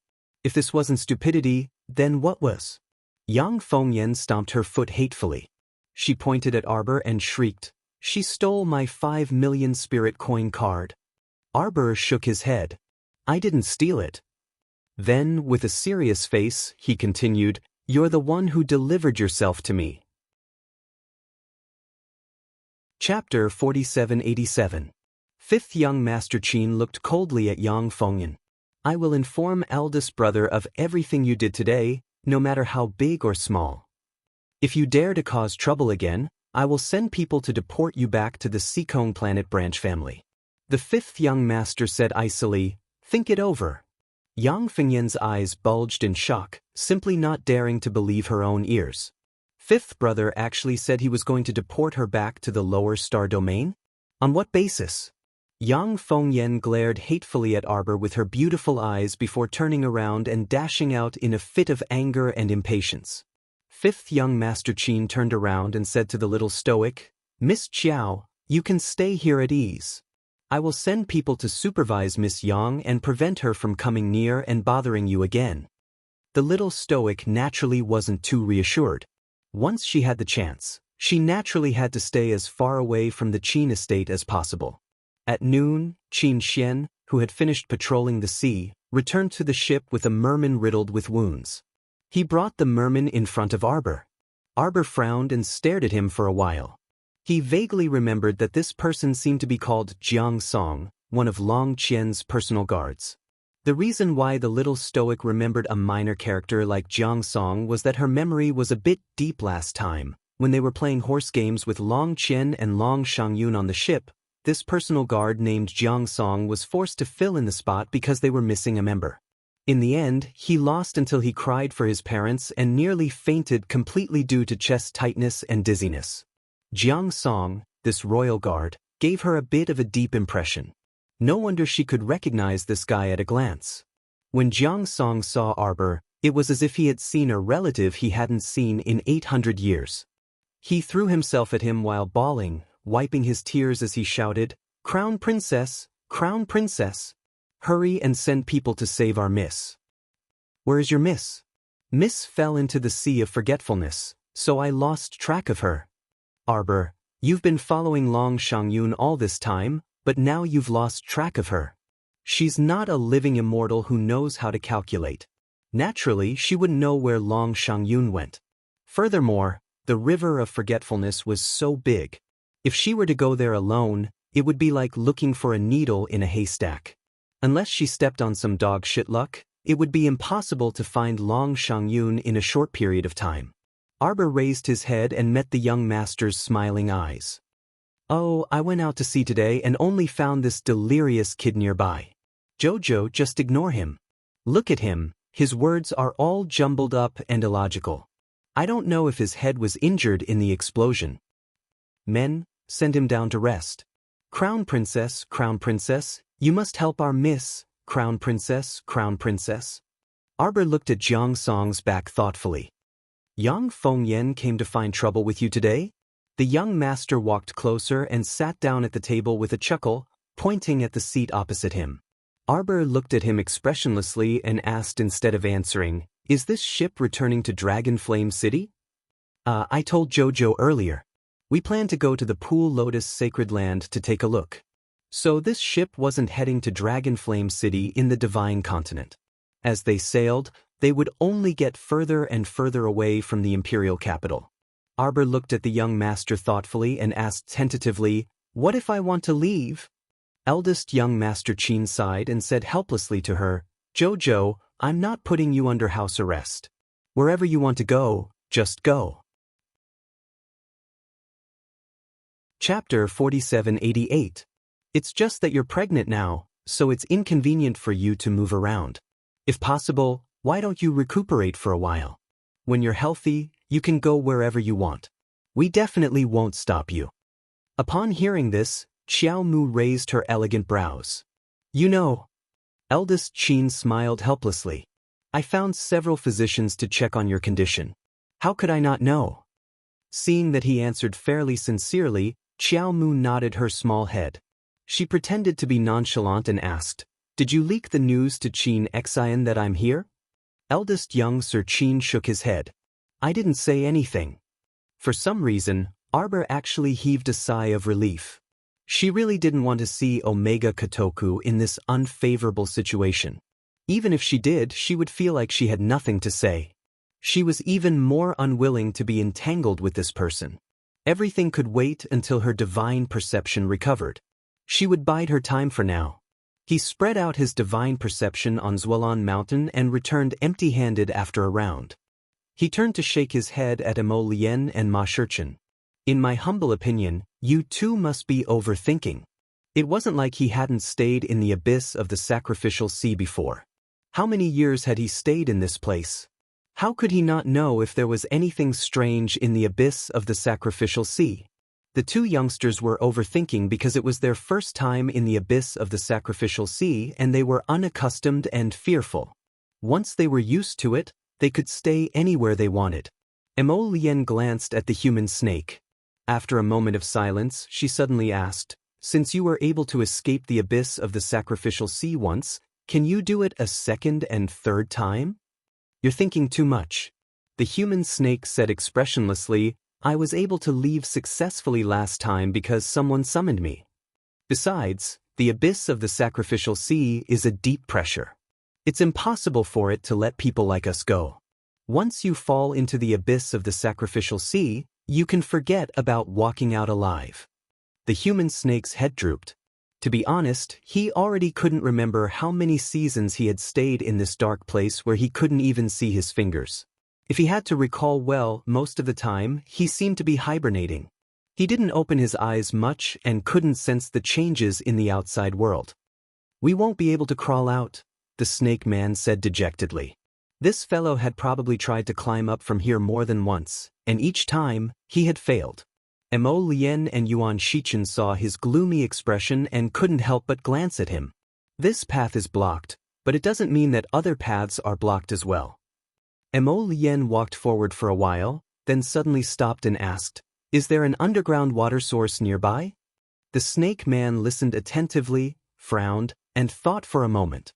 Then he nodded and said, "Probably." "Don't look at me like that. Even though I was imprisoned in the sacrificial sea abyss, as you can see, the underground abyss is well connected. At that time, I had no idea where I was being held. Then how did you come out after you were summoned?" Emo Lien was keenly aware of this problem. The human snake man was stunned for a moment, then he said, "I thought I saw a light floating in front of me. It was like a guiding light, guiding me all the way." Emo Lien muttered to herself, "Was this really Long Qian's summoning?" Yuan Shichen frowned. "The sound of the water is getting louder. Let's go and take a look. Could it be that there's another gathering place deep underground?" Chapter 4789. The human snake from Imizwalan was at the very front. He moved very quickly. Although he did not retract his tail and his body looked very large, he was very agile and made no sound when he swam. Emo Lien and Hu Shurchen followed behind him. They walked for about 10 minutes in the pitch-black darkness. Suddenly, a very thin ray of light appeared in front of them. It was like a glimmer of light seeping through a crack in the stone wall. Hu Shurchen and Emo Lien looked at each other and hurriedly quickened their pace. That human snake had already slithered ahead. He swam rapidly in front of them for a few minutes like an arrow released from a bow. He suddenly stopped. Emo Lien and Hu Shurchen, who were following closely behind him, did not expect this guy to suddenly stop. They almost stepped on his tail. Hu Shurchen slapped him in annoyance and growled in a low voice, "What are you doing?" The human snake hurriedly waved at them. "Come here quickly." For some reason, Hu Shurchen felt that this stinky snake was a little funny. When this stinky snake went berserk, his combat strength was amazing. Who would have thought that after he returned to normal, he would be so stupid? The contrast between before and after was so great that Hu Shurchen sometimes could not react. The two of them followed and floated behind the human snake to stand still. Looking forward from their angle, they happened to see a strange sight. There was a huge sinkhole in front of them. Dozens of men and women in strange clothes were worshipping the sinkhole devoutly. They kowtowed again and again, their heads hitting the ground. Every time they knocked their heads, there would be a dong-dong sound. It was obvious that they used a lot of force. The three of them looked at each other in shock. Mo Lien lowered her voice and said, "Didn't you say that you've lived here for hundreds of years? Have you never seen these people before?" The human snake looked confused. "No, I haven't. I don't think I've been here before, and I've never seen such a huge sinkhole." Hu Shurchen could not help but twitch the corner of her mouth. "I suspect that this human snake did not fall to the bottom at the beginning." "What do you mean?" the human snake asked, puzzled. "It's where you were imprisoned. It's probably above this place." Heechin rolled his eyes and pointed at the dark sky. They had fallen from the bottomless pit, so it was very likely that the snake man had not fallen to the bottom in the first place. Ever since he fell in, he had been suppressed by the mysterious force of nature at the bottom of the pit. Perhaps he was just a careless person. When he felt that he couldn't break free, he fell into hibernation. Hu Shurchen felt that he was most likely a few steps closer to the truth. He silently looked up and exchanged a glance with Crown Prince Lien beside him. Mo Lien didn't want to talk to this stupid snake. One of the leaders of the group of people who were kneeling and performing the sacrificial ceremonies suddenly looked in their direction vigilantly and scolded coldly, Who's there?" Mo Lien and Yuan Shurchen looked at each other and nodded. Then, they walked out of the darkness and appeared in front of the group of people. Everyone hurriedly stood up from the side of the sinkhole and guarded the side of the sinkhole. Pairs of eyes looked at them in bewilderment. The leader of the group walked out of the crowd with a hunched back and a walking stick. He only had one pitch-black eye. Just like that, he stared fixedly at Mo Lien and Yuan Shurchen and sized them up. Then, he spoke in a ghostly and sinister voice. "Who are you?" His gaze landed on the human snake man, and his pupils constricted slightly. There was a small commotion in the crowd. Chapter 4790. Someone tries his best to restrain his trembling voice and screams, "It's the human snake, it's that human snake." Don't panic, don't panic. The old man once again lets out a cold and calm voice, pacifying the crowd. Don't forget, in this place, the higher your cultivation base, the more you will be suppressed. A vicious glint flashed across that elder's eyes, and he stared at Mo Lien and Guchen in amusement. Shouldn't everyone be very happy that 3 more slaves have come to our kingdom of sin? The group of people behind him is startled, then suddenly bursts into cheers. One of the older men says excitedly, "That's great, it came down, this human snake finally came down, it's no longer blocking the entrance to the top. As long as we kill it, won't we be able to get out?" Yes. Amori is right, let's kill this human snake. Yes, kill it, we can get out. Zualanshan looks at Mo Lien and He Chen with a blank expression. Look at these people's excited expressions, how come I don't remember meeting them before? He Chen can't help but roll his eyes. It should be you who blocked their path after hibernation. He pauses, his gaze immediately turns to the sinkhole where everyone is kneeling. This sinkhole wouldn't be the entrance they fell from, right? Mo Lien shakes her head. Impossible. Looking at this position, it doesn't feel like it. Moreover, if we would appear here after falling, then why would we fall up here? It took us 2 days to walk all the way up here. He Chin thinks about it and says with a puzzled expression, then why are they praying to this sinkhole? Just as they are talking, some scattered things emerge from the sinkhole. The sinkhole is filled with white fog, only a trace of light is floating inside. The trace of light that Mo Lien and the others saw from afar came from here. Thank God for the gift. Thank God for the gift. These people kneel down and kowtow to the sinkhole. Each one of them is acting weird. They look like lunatics. Mo Lien was speechless. These people didn't care about the 3 of them. They dug out the broken things from the heavenly pit and bowed to the heavenly pit with pious faces. They cleaned up the things that came out of the sinkhole and cried out in surprise, "It's a big bag of beans." Heavens, this person actually has beans in his inner world? This is too awesome. Wow, clothes, several sets of clean clothes. Mine, this is mine, mine. All right, everyone, don't fight for it. The old man's eyes flashed, and he said coldly, "Let's pack up first and return to the Great Lord. Don't forget that all resources have to be handed over to the Great Lord before they are distributed." Everyone resentfully retracted their hands, and their gazes once again landed on Emolien, He-Chen, and the other two. One of them smiled wretchedly at the old man. "These boys are quite good-looking. Shall we offer them to the High Lord as well?" The old man nodded and was about to give the order to tie up Emolien and the other two. Then he heard a clamor from behind the sinkhole. Everyone turned around and saw a few well-dressed guards with whiskers escorting a young man all the way over. What's going on? Chapter 4791. The High Lord has ordered us to push this unappreciative thing into the sinkhole to be dealt with. The old man in the lead suddenly revealed a troubled expression and hesitantly asked, "Commander, has the High Lord really made up his mind?"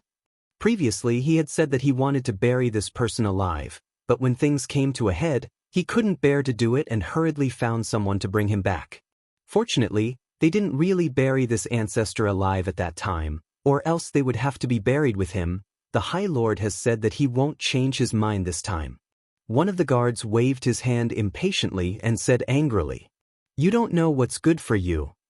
The High Lord is so good to you, and you still dare to make excuses. Since the High Lord has completely lost interest in you, you have no value to exist anymore. It's better to extract all the things in his inner world." Go ahead. The elderly man looked at the young man who had his head lowered in puzzlement, as if he didn't know how this person had angered the High Lord to this extent. If the High Lord really wanted to kill him, no matter how much he admired and liked this person, he wouldn't be merciful to him. The elderly man shook his head helplessly and couldn't help but step forward to persuade him. "Little brother, you've been in our territory for almost 3 months. Actually, if you're willing to give in and say a few soft words to our High Lord, this matter will probably be over just like that." The elderly man suddenly saw the young man raise his head and look in his direction. His gaze was cold and cheerless. "Don't talk nonsense with him, just push him down." The leader of the guards shouted impatiently. The elderly man sighed helplessly and signaled to the surrounding onlookers with his eyes. Immediately, 2 burly men stepped forward, one on the left and one on the right. They grabbed the young man's arms and effortlessly dragged him to the sinkhole. The leader of the guards unconsciously glanced in the direction of Emolien and the others. His eyes lit up and instantly widened. "Who are they?" Reporting to the commander, "The 3 of them are newcomers." "Ah, the human snake in front is the one who has been blocking our exit and not letting us out. So it's him." The commander glanced at the snake man with joy. "So, the exit passage is now open?" The old man hurriedly nodded. "Indeed. That's great." The guard leader nodded and smiled at the old man. "Old Zhang, you did well this time." The 2 new men were even more handsome than the young man who was about to be thrown into the sinkhole. "I'm sure the Great Lord will like it even more. After sending away a troublesome manservant and recruiting 2 more, the great feudal lord would definitely reward him handsomely if this matter was settled." On the other side, the young man was about to be pushed into the sinkhole. In the blink of an eye, Emolien took out a handful of shooting star powder and threw it towards the crowd. The meteors scattered, and countless sparks ignited the corners of everyone's clothes. Everyone screamed and hastily patted away the sparks on their bodies. The elderly man looked up and saw that the snake man and the 2 beautiful men had all disappeared. Not only that, even the young man who was about to be pushed into the sinkhole was nowhere to be seen. "Hurry up and look for him." The elderly man's cold voice sounded again. In any case, they couldn't run out of the range of this underground passage. It was impossible for them to escape from here with their strength. Chapter 4792. Emolien threw a shooting star scatter while Hu Shurchen went to grab the young man. The 4 of them quickly ran away, retracing their steps without looking back. Seeing that they did not chase after them, Emolien and Hu Shurchen stopped and turned to look at the young man who was panting. He looked young and his cultivation level was not low. Why was he panting after just a few steps? The young man held onto the wall with one hand and shook his head at them. I can't run anymore." 7th Yen, who had transformed into a small dragon and had been coiling around Emollien's wrist, suddenly transformed into a human and jumped in front of the young man. He scolded him coldly, "You're so young, but you're panting so hard after just a few steps. Don't focus too much on improving your cultivation level. While improving, your body's quality has to keep up." The young man looked at 7th Yen speechlessly and laughed bitterly. This place is oppressed by the laws of nature. The higher one's cultivation level is, the greater the suppression. He suddenly paused and looked at Emollien and Hu Shurchen in confusion. He could feel that these two people's cultivation levels were much higher than his. Why were their movements so agile, as if they were not suppressed? "You're not suppressed?" Hu Shurchen complained bitterly. "It's so uncomfortable. It hurts everywhere. My bones are sore all over. Also, I feel like my body is heavy after just a few steps. I can't move my legs." Emollien glanced at him speechlessly, then looked at the young man who was panting. She asked, "You were originally at Mystique Venerable rank, right?" Being able to reach Mystique Venerable rank at such a young age meant that he was quite talented. This young man should be quite famous in the Jianghu. Emollien asked tentatively, "What's your name?" "I'm Shenwu. Thank you for saving me just now." "Shenwu? You're from the Shen family manor in Sichuan, right?" "That's right." Chen Wu nodded with a slightly excited expression. "This one is alone and has gone out to gain experience. I encountered a large waterspout in the Sea of Forgetfulness and was swept into the undercurrent at the bottom of the sea. Then, as if falling into a bottomless pit, I fell all the way here." Emollien and Yuan Shurchen looked at each other. "You don't know where this is? I hope the two of you will be kind enough to inform us." "This is the River of Forgetfulness's sacrificial sea abyss." Emollien looked at him speechlessly. This Shenwu was really unlucky.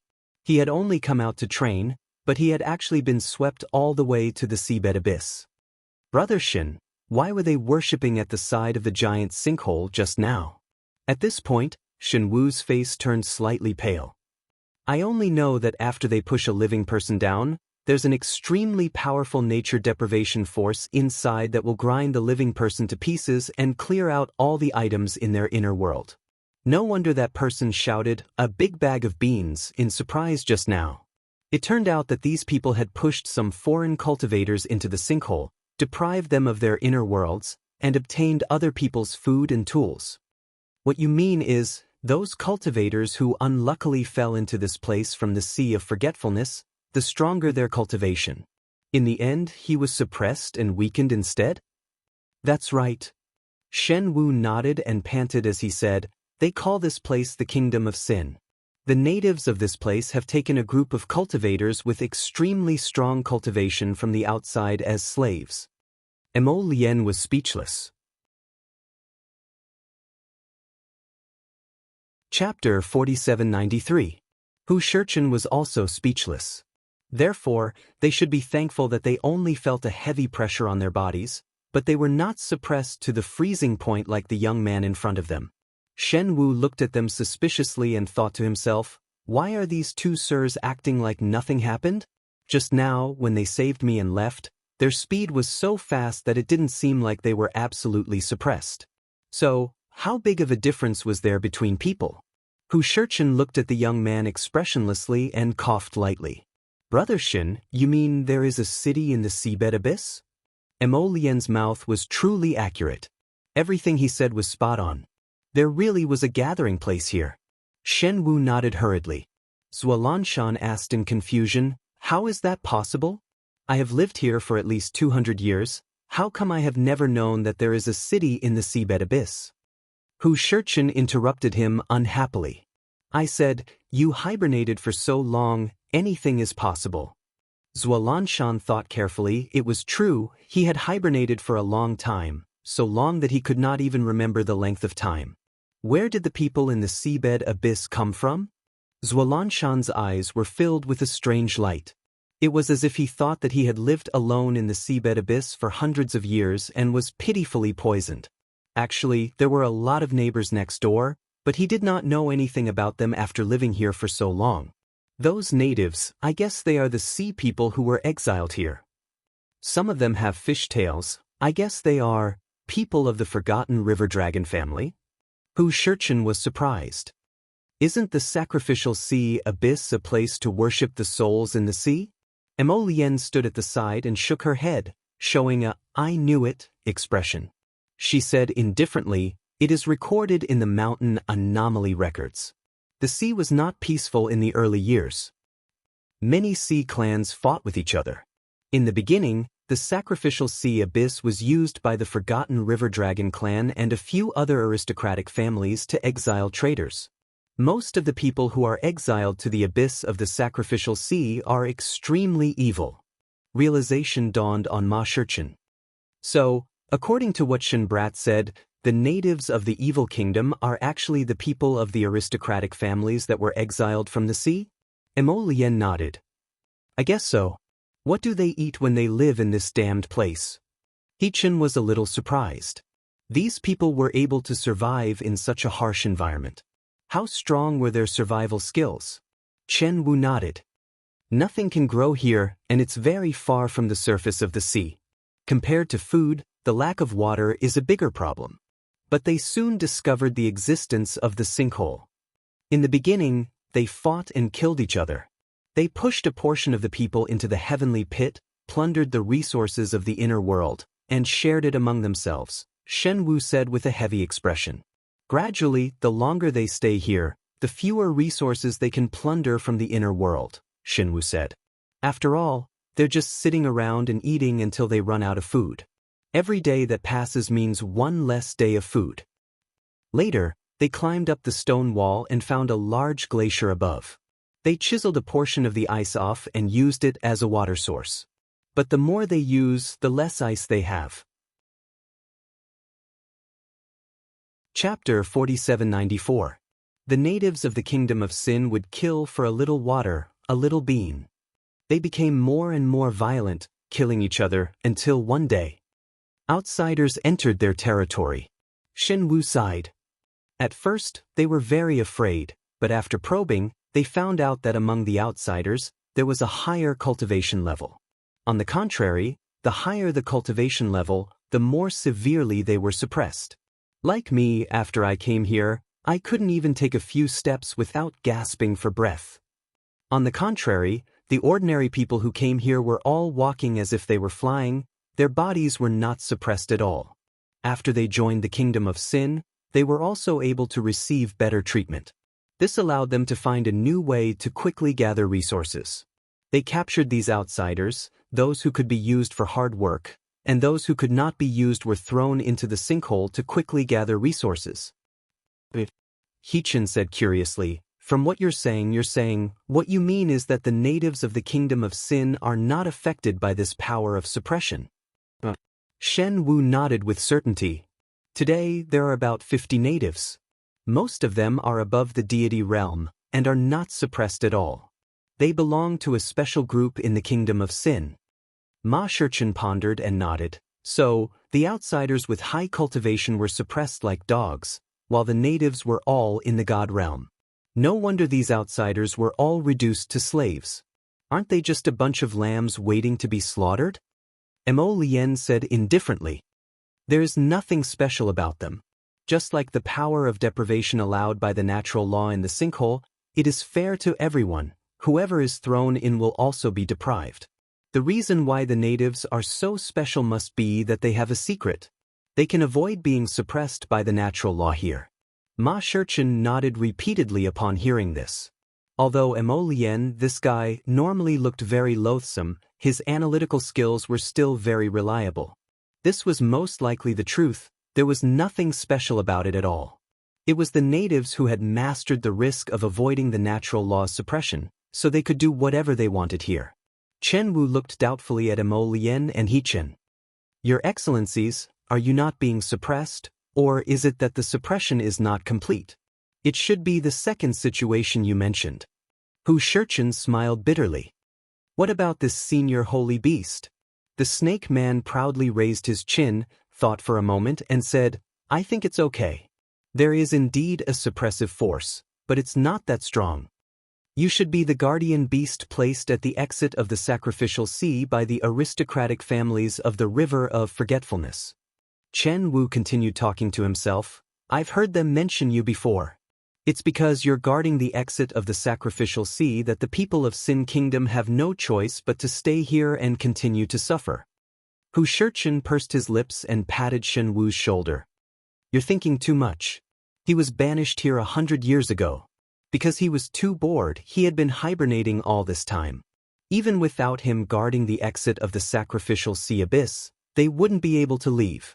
Even the heavenly Tao might not be able to do anything about the natural absorption and suppression power of this place. It is innate and does not go against the laws of the heavenly Tao. Chapter 4795. Thinking of her and Emo Lien's situation, a trace of worry flashed across her eyes. She really shouldn't be gloating over others' misfortune. After all, they were both unlucky and couldn't leave the abyss of the sacrificial sea. A trace of anxiety flashed across Shen Wu's eyes. Are we going to stay like this for the rest of our lives? Of course it's impossible. Emo Lien replied icily as he walked forward. Shen Wu was taken aback. Your Excellency, are you going back to Sin City? If you don't have a foolproof plan, it's best that we don't go back first. There are about 200 citizens in Sin City. Other than the 50 over aboriginals, the remaining people are not to be trifled with. The slaves are currently working in the Karst Cave. Their High Lord, GC, has a wild idea and wants to turn the Karst Cave into a sleeping chamber. Emo Lien stopped and turned to look at Shen Wu. You stay here first. Your Excellencies aren't familiar with Sin City. If you insist on going, I'll take you through a small path. It'll be more discreet. After all, I've escaped from Sin City 5 or 6 times. I'm quite familiar with the complicated corridors. Shen Wu smiled bitterly and nodded at Emo Lien and the rest. Glancing at him, Yuan Shurchen deliberated and asked, I heard the guard's words just now. Did the Great Lord capture you and make you the commander-in-chief? Looks like this guy won't give in even if he dies. Shen Wu's handsome face was slightly embarrassed. He hurriedly said, I'm already engaged. Of course, I can't betray my fiancé. Although we've never met. Our marriage was arranged by my family. No, but I thought, since we're engaged then I'm her fiancé. I must be loyal to her. Emo Lien's eyes brightened. She went forward and patted Shen Wu's shoulder, revealing an admiring expression. You're not bad. Shen Wu was inexplicably admired by Prince Emo, although he did not understand where this sir's admiration came from. When he heard this sir say, I will take you out of here, to him, he inexplicably felt like he had found a powerful backer. His mood suddenly became a lot more cheerful, as if the promise of this distinguished person in front of him would definitely be fulfilled. Yuan Shurchen glanced at Prince Emo speechlessly. Then, he turned around and exchanged glances with Snake Man, who was still confused about the situation. Zhualan Mountain, how is your current situation? About 50%, the Snake Man answered honestly. Yu Chen cursed inwardly, damn. This human snake was indeed cunning. No wonder when he bumped into him in the corridor earlier, he tried to curry favor with them and acted as if he wanted to befriend them. He also repeatedly stated that the reason why he fought with them before was because he had been poisoned with the berserk potion. It turned out that this fellow's strength had been suppressed by half. He recognized the reality at a glance and quickly pretended to be a glutton, acting obedient in front of them. He and Emo Lien should have been suppressed by 30% of their strength. If the two of them joined forces, they could definitely beat Snake Man to a pulp at that time. Damn, the two of them were so smart, but they were actually tricked by this old ghost. Snake Man secretly glanced at Yuan Shurchen. His old face was a bit awkward. Don't misunderstand. I'm not afraid of you, so I reconciled with you. This old man thinks that I don't have any deep hatred with you two juniors. Chapter 4796. The reason why we fought was all because of those scoundrels from Wang Chuan Dragon Clan. We have the same goal now, which is to leave the abyss of the sacrificial sea. So, it's necessary to put aside our prejudices for now, isn't it? Like hell I'll believe you. Ji-Chen rolled her eyes at him in exasperation. The snake person glanced at Emolien again and studied his expression. He discovered that this young man's expression was apathetic, and when his phoenix eyes swept over him, they were cold and desolate. For some reason, he felt a chill down his spine.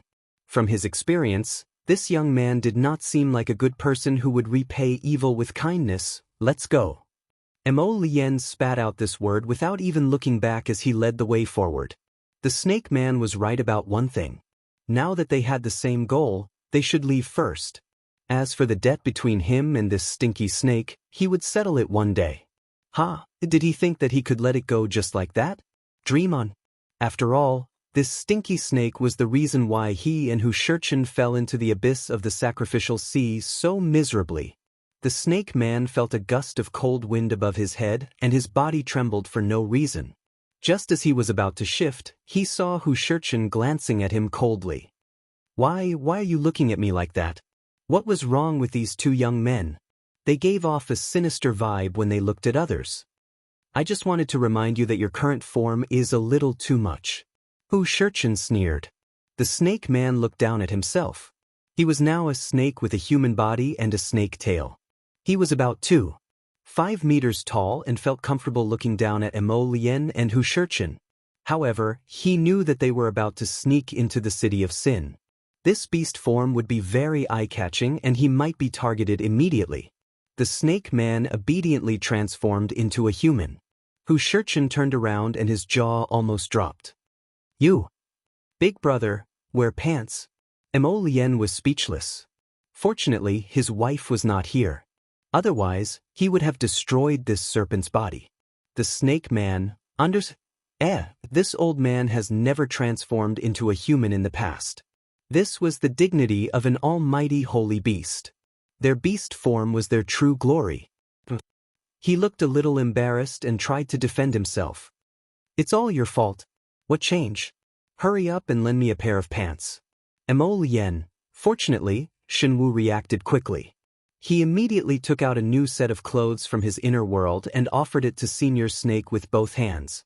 The corner of Zhualanshan's mouth twitched imperceptibly. He expressionlessly took the clothes and put them on. He coldly said, "You brat, this old man will remember you." Shenwu was speechless.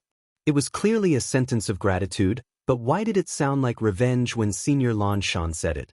With Shenwu leading the way, the four of them quietly took a small path to the back door of Nifa's city. During this period, they did not encounter the old man and his group who had previously worshipped the sinkhole. Wait a moment, Emolien said in a low voice. Then, she took out 4 blue paper charms from her sleeve and distributed them to everyone. Ji-Chen's eyes lit up. Snake Man and Shenwu looked at him in confusion. What is this? Hu Shurchen hurriedly opened the paper charms and said in a low voice, "Don't ask so much. Use it. It's good stuff." In just a few seconds, Snake Man and Shenwu saw that Hu Shurchen's appearance had changed drastically. He transformed from a handsome young man into an ordinary young man at the prime of his life. With such an average-looking face, he would definitely not attract anyone's attention in a crowd. Chapter 4797. Is this the legendary transformation talisman? Shenwu held the talisman in his hand excitedly and turned to look at Emolien. Seeing that Emolien had also applied the talisman to herself, Shenwu hurriedly followed suit. In just a moment, the 4 people's appearances had changed drastically. Emolien had turned into an ordinary middle-aged man. Everyone was stunned. She really didn't expect that a peerlessly handsome man with peerless talent would turn into an ordinary commoner after activating the transformation talisman. Shenwu had also turned into an ordinary-looking young man. There was an additional birthmark on his face, which made him look very different from his original handsome appearance.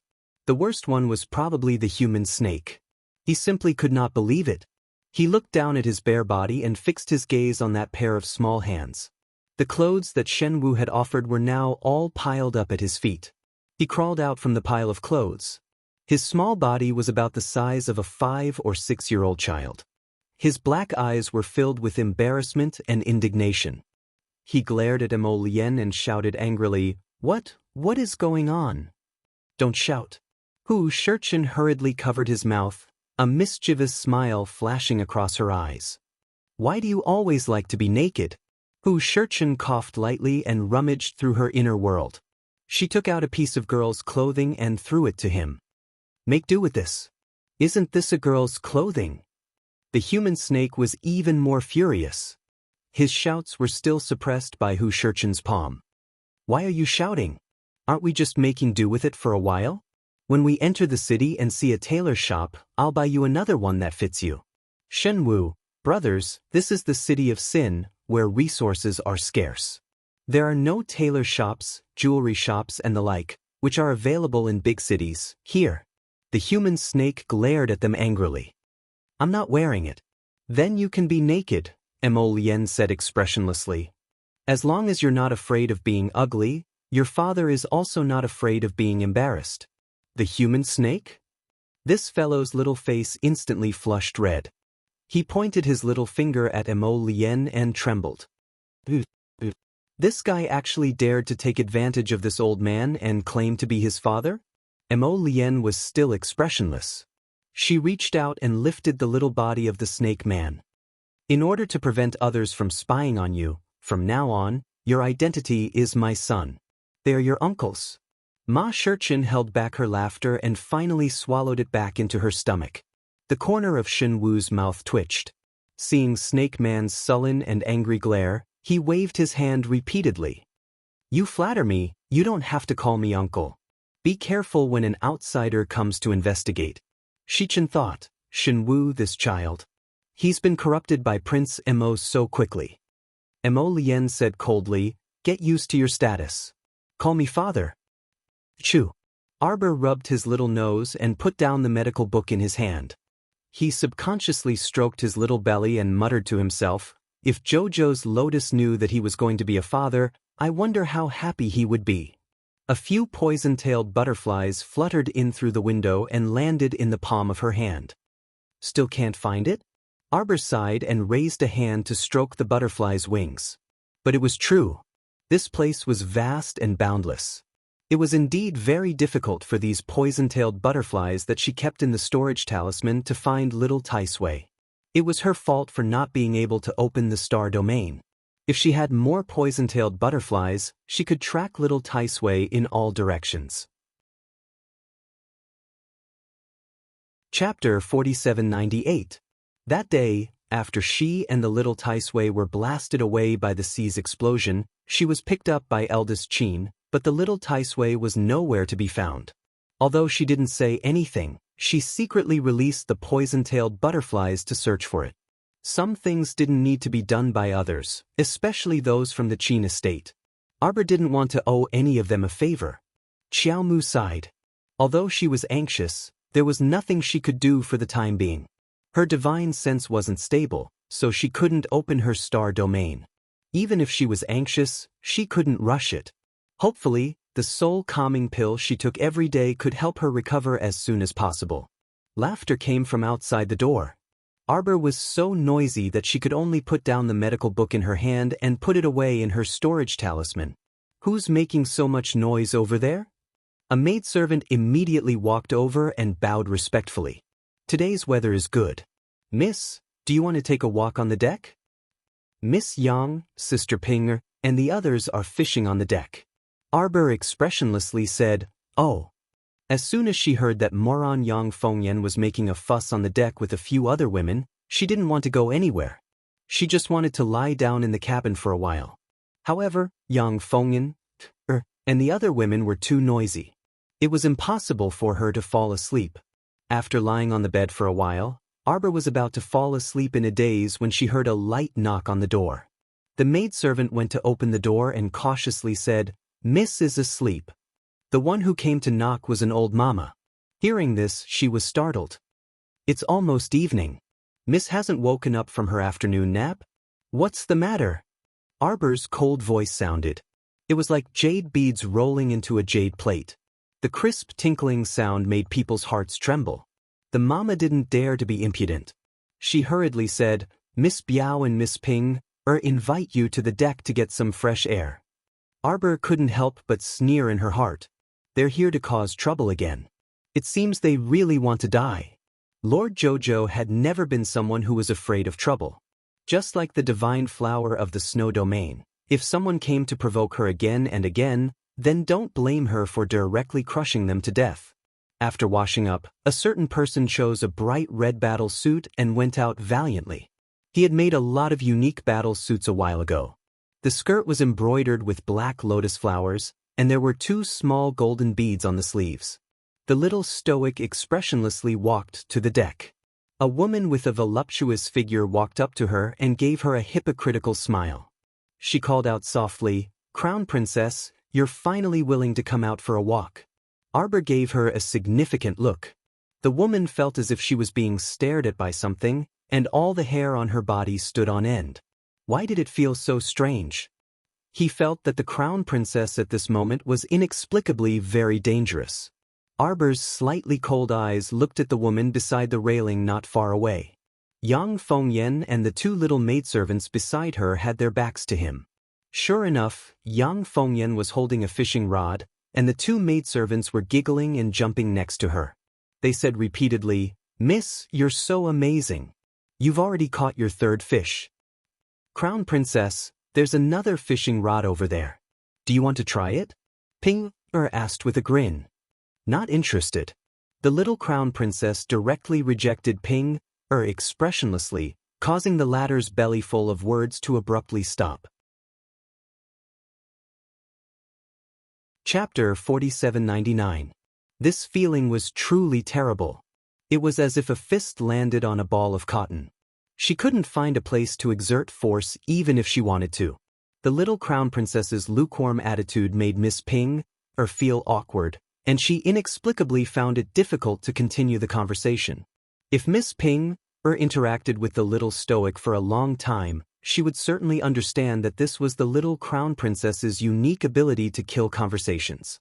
The woman chuckled awkwardly and then said, "Then Crown Princess, just sit here for a while and enjoy the sea breeze. You can't stay cooped up in the room all the time. It's easy to get sick from boredom. Your whole family is sick." Arbor couldn't be bothered to pay attention to this chattering woman. With a glance, he sat down at the table with tea and snacks on the side of the deck. Ping walked up with a smile and sat down next to the little Crown Princess. Just as she was about to speak, she suddenly heard the little stoic ask coldly, "Who are you?" Everyone, the little Crown Princess was seriously too much. She had already stayed on this ship for several days, but she actually didn't even recognize Miss Ping, who was by the eldest young sir's side. Ping-er's expression also completely froze because of the Crown Princess's words. She finally found her voice after searching for a while.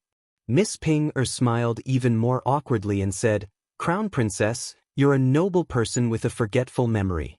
We've even met a few times in the Guqing Gardens when we were on Sikong Planet." The young Crown Prince Consort looked her up and down. "Is that so?" If it weren't for the fact that Ping-er knew that the seemingly harmless little stoic in front of her actually had an extremely formidable and outstanding trait, she would have slapped her face. She really wanted to give this stoic a big slap across her face. "Who told you to look down on people and not recognize me? You'll get it later." Ping-er bit her lips awkwardly and said with a mocking laugh, "It's fine even if the Crown Princess doesn't remember. We'll be on the same ship in the future, so we'll be familiar with each other after talking more." "Who's on the same ship as you?"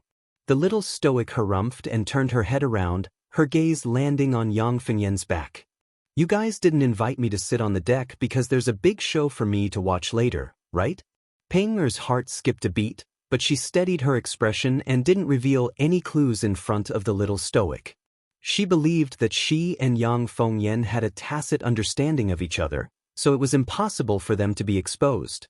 It seemed that even though this little Crown Princess had been invited by them, she was still very wary of them. That sentence just now was actually to test her, wasn't it? Although she was young, she seemed to be extremely scheming. You couldn't see any emotion on her paralyzed face, so you couldn't get any information from her face. As Xiao Mu sat there, she leisurely twisted the white jade bracelet on her wrist. Suddenly, the sound of water splashing could be heard. The two maidservants beside Yang Fengyan jumped up and down in surprise. "Miss, it's here, it's here. It's another big fish." Yang Fengyan's back was facing Arbor, and the corners of her mouth secretly hooked up in a cold smile. Suddenly, she flicked her wrist and hooked the fishing line. A big fish that seemed to weigh about 10 caddies was dragged out of the water by her. It created a splash in the air. The heavy fish was lifted up by the fishing rod and spun half a circle in the air. Then, the fish suddenly broke free from the fishing line and smashed down toward where Arbor was sitting. With Arbor's eyesight, he had already seen the big fish's true appearance when Yang Fengyan reeled in the line. A pair of dead fish eyes emitted an abnormal green light. Chapter 4800. The fish's mouth opened and closed, revealing 2 rows of ghastly fangs. This wasn't a normal fish at all, but the gigantic corpse fish.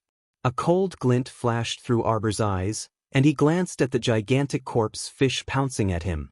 Suddenly, his body flashed to the left. The speed of the teleportation talisman was so fast that it dazzled the eyes. Miss Ping, simply didn't see clearly how the young crown princess moved.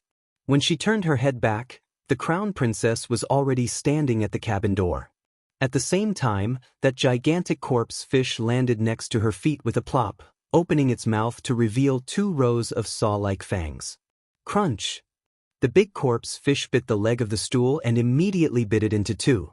Miss Ping jumped in fright and hastily retreated with small, quick steps. Her charming face instantly turned ghastly pale, and she let out a cry of alarm. Mississippi. Upon seeing this, the 2 robust elderly nannies beside her hastily came forward to support her. However, that gigantic corpse fish suddenly leaped up and bit at one of the elderly nanny's leg. The corpse fish bit empty air, but the sound of the 2 rows of saw-like fangs snapping together made Miss Ping and those 2 elderly nannies jump in fright. Sir Jojo stood on the side and coldly watched this farce in front of him, a faint luster flitting through his eyes. He met Yang Fengyan's eyes, who was standing next to the railing. Before Miss Yang could retract her mocking smile, she chillingly met the young crown princess's chilly gaze.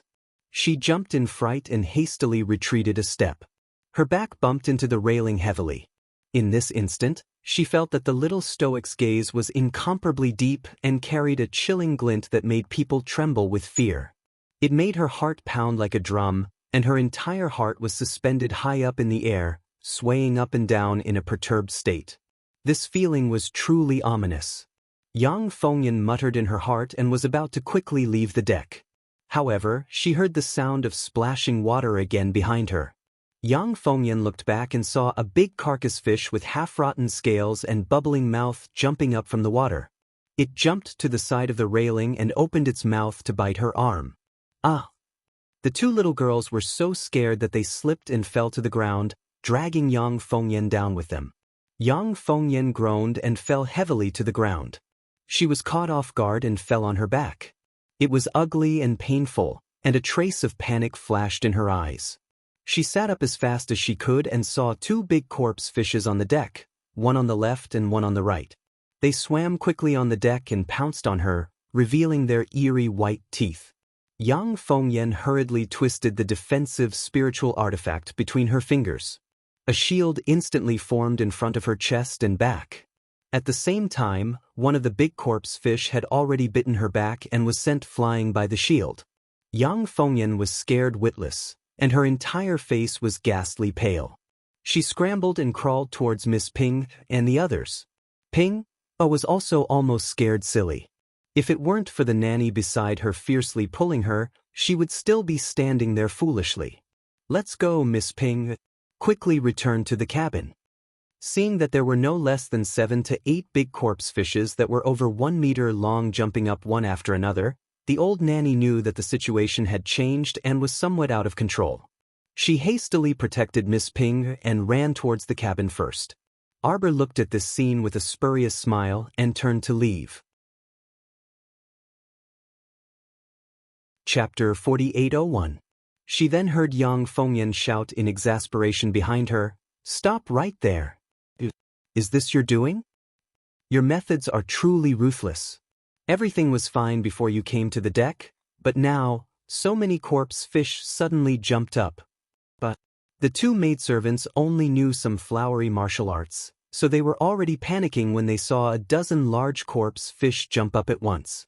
Seeing that Miss Yang was still in the mood to leisurely bickering with the young crown princess, they hastily pulled her and shouted, "Miss, let's hide in the cabin first." It was better to let the fifth young master send people to clean up these corpse fish on the deck. Arbor originally didn't want to pay attention to her, but when he heard her chatter incessantly, he turned around and glanced at her. Soon after, he revealed a sly sneer at her. Better not smile, Yang Fengyan thought. This smile was like using a knife to cut open a hole at the corner of her mouth, so icy that it was a bit frightening. Compared to when she wore a stoic face, it was even more frightening and frightening. "You will die." The little stoic's chilly voice drilled into her ears. Yang Fengyan's heart felt like it had been stung by something, and she couldn't restrain her terror and started trembling. The dozen large corpse fish slid and leaped up, abruptly jumping forward. With a crunch, they bit down on a young maidservant's calf, causing her to immediately fall to the ground in pain and roll around. Yang Fengyan was so frightened that her face was drained of color, and she retreated backwards repeatedly. She shook off the other young maidservant's hand and directly threw her into the school of corpse fish before fleeing backwards. That maidservant had an incredulous expression on her face, probably not expecting that she would be abandoned by her master so easily. She felt pain in her ankle, and she looked down in horror with widened eyes. She saw 2 to 3 large corpse fish biting the back of her foot, unwilling to let go no matter what. The 2 maidservants were rolling around on the deck. One of them hugged a large corpse fish that had pounced on her chest and tightly hugged the fish's head with a terrified expression. However, the big fish was unusually slippery, and it nimbly broke free from her hands and bit her face, causing her to scream in pain. Yang Fengyan was so frightened by the scream that her chest was pounding. She ran to Ping and the others in a panic, pulling her and shouting, let's go quickly." At this time, Ping also did not want to stay on the deck any longer. Being pulled by Yang Fengyan, the 2 of them were so scared that their faces turned pale. It was as if they were stepping on a pile of cotton. Their legs were soft and their bodies were weak from fear. They stumbled left and right and crawled towards the cabin. Arbor's voice came from behind them. "Why are you running so fast?" As if possessed, Yang Fengyan glanced behind her and saw the little stoic standing eerily by the door. Her fingers suddenly twitched. A black light suddenly flashed in front of her eyes. When she opened her eyes again, she saw a fat corpse fish smashing towards her face. "Ah!" Ping hastily broke free from Yang Fengyan's hand and flung her away before falling backwards in a panic. The fat corpse fish abruptly leaped in front of Yang Fengyan, but Yang Fengyan stretched out both hands and firmly pressed down on the slippery fish body. It was too close. Yang Fengyan only saw black water gurgling out of the fish's mouth and dripping down. The dead fish's mouth opened and closed with a smacking sound, and the 2 rows of jagged fangs in its mouth made clanging sounds like steel thorns. Yang Fengyan was so scared that her face turned pale, and she opened her mouth to scream, "Ah!" Chapter 4802. That big, fat corpse fish faced her face just like that. The dead fish's mouth opened and closed in front of her, snapping and biting the air, scaring Yang Fengyan into letting out a series of shrieks. However, just as she let out that high-pitched shriek, her expression abruptly changed. A small corpse fish the size of a thumb suddenly darted out of the corpse fish's mouth and flew to her lips with a whoosh, biting her. What would it feel like to have lips with a small, sticky corpse fish? Yang Fengyan's mind instantly went blank, and even her breathing abruptly stopped. In this instant, the colorful world in her eyes completely lost its original color. It was as if the thing in front of her was only a black and white skeleton. Everything in the world lost its original color. The little stoic that appeared in her line of sight was leaning against the cabin door and staring at her with a cold and desolate gaze, as if she was looking at a corpse. She was that corpse. At this time, the little stoic's words seemed to jump out of her mind. "You will die." Yang Fengyan's pupils abruptly contracted, and she desperately grabbed that small corpse fish and fiercely flung it in Arbor's direction. However, before it could even approach her, that corpse fish was struck by a thunderfire that darted out from behind Arbor. With a whoosh, the small fish's body instantly disintegrated into pieces. Arbor's gaze chilled, and he involuntarily clenched his fists. He mechanically turned his head, and his small head moved inch by inch until his line of sight finally fell on the railing above the ship. A air transportation spiritual tool was currently docking and descending on the deck. Young Master Omega Kotoku jumped down from the spiritual tool with a cold expression. The thunder fire ignited on his fingertips and slithered across the deck, burning the shoals of corpse fish in his path to ashes. In just a flash, the corpse fish that were originally still alive and kicking on the deck were annihilated by him single-handedly. People continuously jumped down from the air transportation spiritual tool. Fatty Wintermelon, the tall and thin man Fei Zhuang, and the twin brothers Tang Quan and Tang Li. There was also Ling, that transvestite bigshot who disguised himself as a woman and kept her in the dark when they first met. At this moment, he was dressed in white and was dressed like an elegant and charming young master. Eldest young Sir Qin also jumped onto the boat with his men. When this fellow saw Sir Jojo's lukewarm gaze, he rubbed his nose awkwardly. Damn liar. He had promised not to inform Omega Kotoku, but now Omega Kotoku was here. Eldest young master inexplicably read the words damn liar in Lord Xiao's eyes.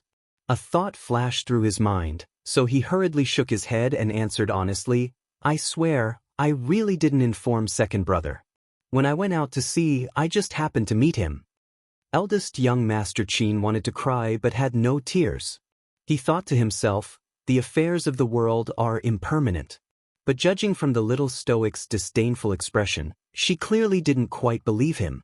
The little girl is here too. Duga Ling called out happily. Arbor ignored him. Yang Fengyan, who had been greatly frightened, was now in a state of madness. She threw herself in front of eldest young master and second young master, sobbing. Eldest cousin, second cousin, save me. It's her, she's the one who harmed me. She summoned those large corpse fish to bite us. My two maidservants have already been killed by her. Yang Fengyan's pupils contracted repeatedly as she pointed at the two maidservants who were lying on the ground, barely breathing. The two maidservants' limbs and faces were riddled with holes from the corpse fish's gnawing. From her angle, she just happened to see the whites of one of the maidservants' eyes. It was truly appalling. Chapter 4803.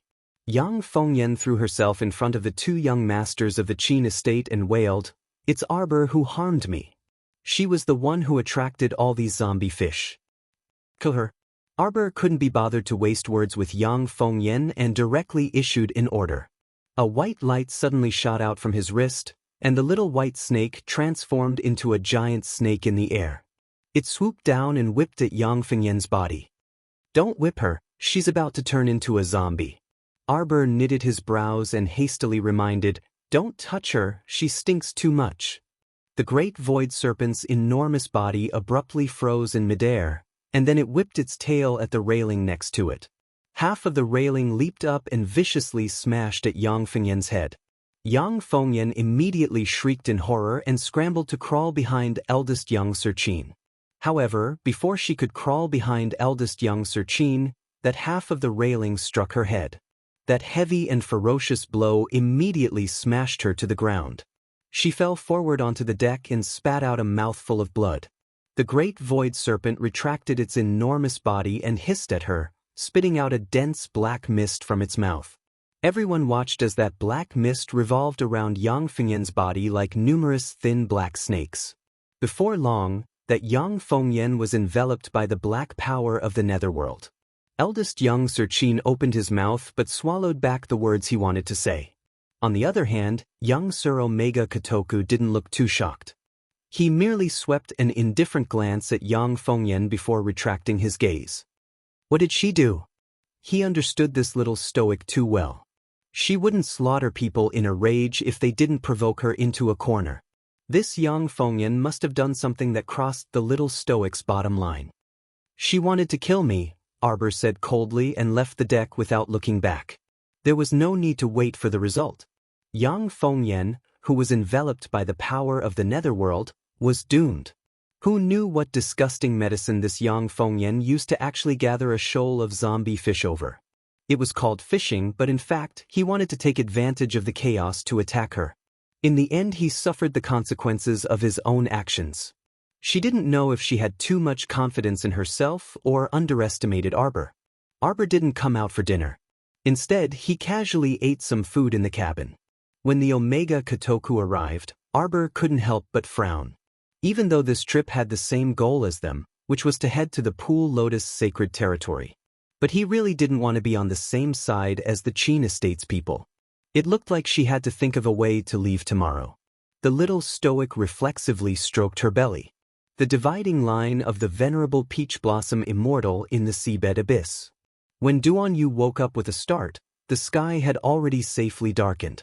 Inside the tent, the storm continued. A cold wind blew in from outside the tent, causing the candles to sway in the wind. "What time is it?" "It's almost midnight, Your Majesty." Shaoxi hurriedly pulled the curtain of the tent closer and quickly walked forward. He reminded her softly, "There's still 2 hours left." However, Duan Yu didn't feel sleepy at all. He stared at the swaying candlelight with his obsidian peach blossom eyes as he pushed aside the brocade quilt and sat up. He had been feeling a bit vexed these past 2 days. The people he sent to the River of Forgetfulness to scout for information still hadn't returned, and he hadn't received any news until now. Hopefully, he was just overthinking things. "Let's get ready." Duan Yu pursed his lips and stood up after draping his clothes over himself. His long black hair hung loosely by his waist. Xiao Kezi nodded and lifted the tent curtain. Chapter 4804. A fierce gust of wind blew inside. Duan Yu's black hair fluttered in the wind, and his pitch-black eyes couldn't help but narrow for a moment. When the 3 armies assembled, it was already brightly lit outside. All the generals had finished their preparations and were waiting for the right time to set off to attack the city. They had been biding their time and sent people to infiltrate Yen City to get in touch with the defending generals. Since ancient times, Yen City had been an easy place to defend but difficult to attack. Even after being besieged by the Tianyun faction for so long, they still managed to defend their last line of defense. The Harpies couldn't enter the city to wreak havoc, but the Tianyun faction leader didn't seem to be in a hurry to besiege the city. He merely surrounded the city as if waiting for the citizens of Yen City to run out of ammunition and food before surrendering. Now that Yen City's defending army knew that His Majesty was outside the city and had secretly mobilized many troops, their hearts calmed down. At that time, they only needed to cooperate with His Majesty and coordinate with him from the inside. They didn't need to fear those bastards who couldn't kill the Tianyun faction. Begin the operation. 8th Young Master Qi led the troops forward and gave the order. A middle-aged general mounted his horse and saluted with cupped fists in Duan Yu's direction. Then he turned his horse around and led a group of light-armored cavalrymen to take a shortcut to the mountain behind Yen City. Duan Yu's gaze aloofly landed in the direction of the light-armored cavalrymen. "Prepare 20 Godstone cannons." Boom! When the Godstone cannons fired at the Harpies hovering in the air, most of the Harpies were perched outside the city walls, waiting for orders from the higher-ups of the Tianyun faction. As soon as the cannon sounded, the soldiers inside the city walls in heavy armor and helmets popped out and pushed large catapults to bombard the Harpies. Coupled with the power of the Godstone cannons, huge rocks fell from the sky and smashed into many Harpies, causing them to shriek and fall from the sky. From start to end, the Battle of Yen City only lasted half a night. The defending army in the city was truly infuriated by the Tianyun faction, so when they received news of His Majesty's personal arrival, they were all pumped up and extremely courageous. The cooperation of the two sides forced the Tianyun faction to abandon the city and flee. Unfortunately, a group of light cavalrymen entered the city first after receiving Duan Yu's order and headed straight for the underground water protection device. After opening the sluice gate, the river water was diverted to the channel outside the city. There was already a group of water spiritualists standing guard there, storing the water in the channels outside the city. Not long after, the underground protective device burst into flames and soared into the sky. The remaining harpies who couldn't escape in time were all shaken to the ground. Like moths, they pounced towards the blazing fire. Unfortunately, it was not because they liked the blazing fire, but because they could not control their bodies. They were sucked in by a powerful gravitational force, and their faces were distorted as they were dragged down. Duan Yu led the three armies into the city, stepping on the severed limbs of the harpies. The city guards opened the city gates to welcome them, leading a group of commoners to welcome them with tears in their eyes. For the past few days, they had been besieged in the city. It was indeed quite tragic. Those who survived were all covered in dust and grime at this time. "Your Majesty!" A rider passed through the crowd and quickly came over. Xiaozi, who was following closely beside Duan Yu, quickly said, "Yi, who you sent out, has returned." Duan Yu's expression abruptly changed after he took the secret letter from the hidden guard. Mo Lien and the venerable Peach Blossom Immortal fell into the abyss of the sacrificial sea. Jojo went missing. Chapter 4805. Crash. A set of fine porcelain on the table was swept to the ground by someone. "Trash, you're all a bunch of trash." A middle-aged man with his back facing the crowd bellowed furiously before abruptly turning around. His face was masked with a cold glint in his eyes. "There are so many of you, but you can't even take down a tiny Yen city. Now, all your efforts have been for naught." The two team leaders nodded submissively before whispering, Who knew that His Majesty the Emperor of Tsong Prefecture would actually come so quickly? They activated Yen City's underground defense system. We were also caught off guard, so no need to find excuses. The masked middle-aged man shouted angrily, "It's because of you, trash, that you had to hand over the city you were about to obtain to someone else." The two team leaders didn't dare to retort after being berated so harshly. After the middle-aged man finished his torrent of abuse, one of the team leaders finally couldn't resist whispering, Vice Hall Master Ghost. Then what should we do now? Return to the headquarters, or? The masked middle-aged man they called Vice Hall Master Ghost harumphed. "Do you still have the face to return? You haven't even finished your task, so where are you going to return to?" The two team leaders hung their heads and slumped their shoulders, not daring to utter a word after being scolded. Vice Hall Master Ghost muttered to himself for a moment before saying, "Continue attacking Yen City. This stronghold is too important, so we must take it down." This place was surrounded by water, so the environment was rather independent. There were also defensive systems underground, making it easy to defend but hard to attack. If they could take this place and make it their Heavenly Fate Empire's first major stronghold in Tsong Prefecture presumably, things would develop even more smoothly in the future. Yen City was their first stronghold in Tsong Prefecture, so they had to take it no matter the price. Duan Yu repeatedly flipped through the letter.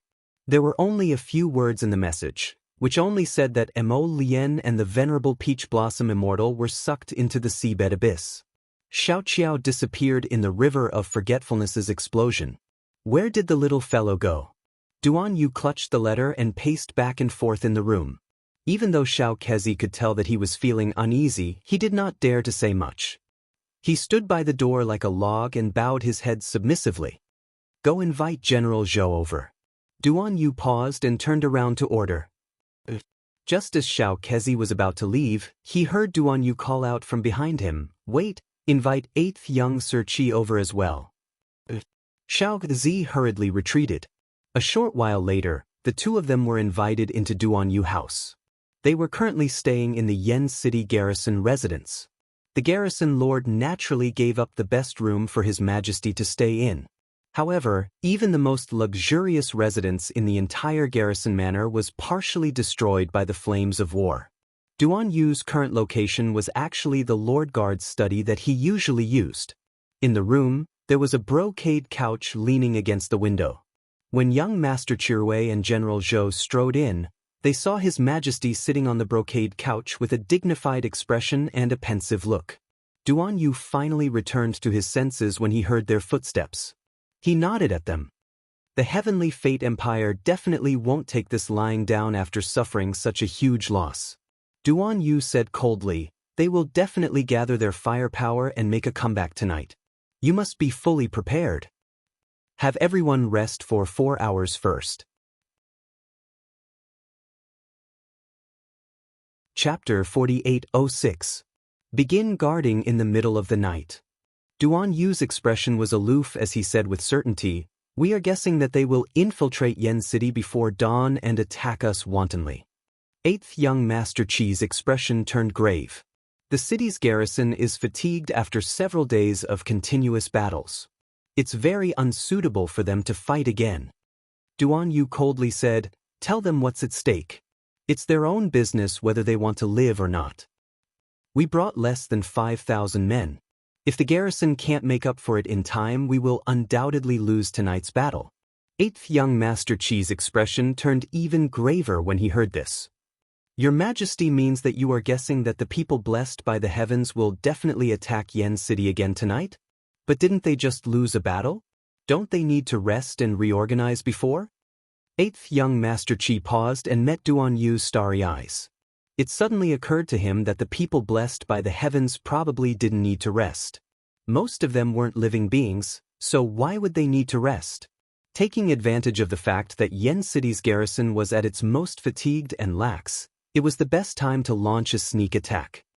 We will stay until dawn and leave. Don't reveal our whereabouts to anyone for now. After we leave, carry out everything as usual.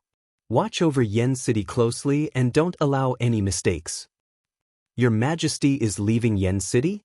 8th young Master Chi and General Zhou exclaimed at the same time. Xiao Kezi also gaped in shock, his eyes intentionally glancing at the letter in Duan Yu's hand. Duan Yu wasn't here to ask for their opinion, so he merely glanced at them when he heard their exclamations. Remember, under the pressure of his gaze, 8th young Master Chi and General Zhou could only cup their hands in acknowledgement. After walking out of His Majesty's residence, the uncouth General Zhou scratched his head and asked in confusion, 8th young Master, you are a smart person. Do you know where His Majesty is going? 8th young Master Chi looked at him speechlessly and shook his head. It's probably related to the letter His Majesty just received. There must be something urgent since His Majesty is leaving in such a hurry. 8th young Master Chi sighed. Since His Majesty has his own plans, we will just do as he says. All right. General Zhou nodded. I'll go find the Lord Garrison now. Xiao Zi shuffled a few steps to the side of the brocade couch.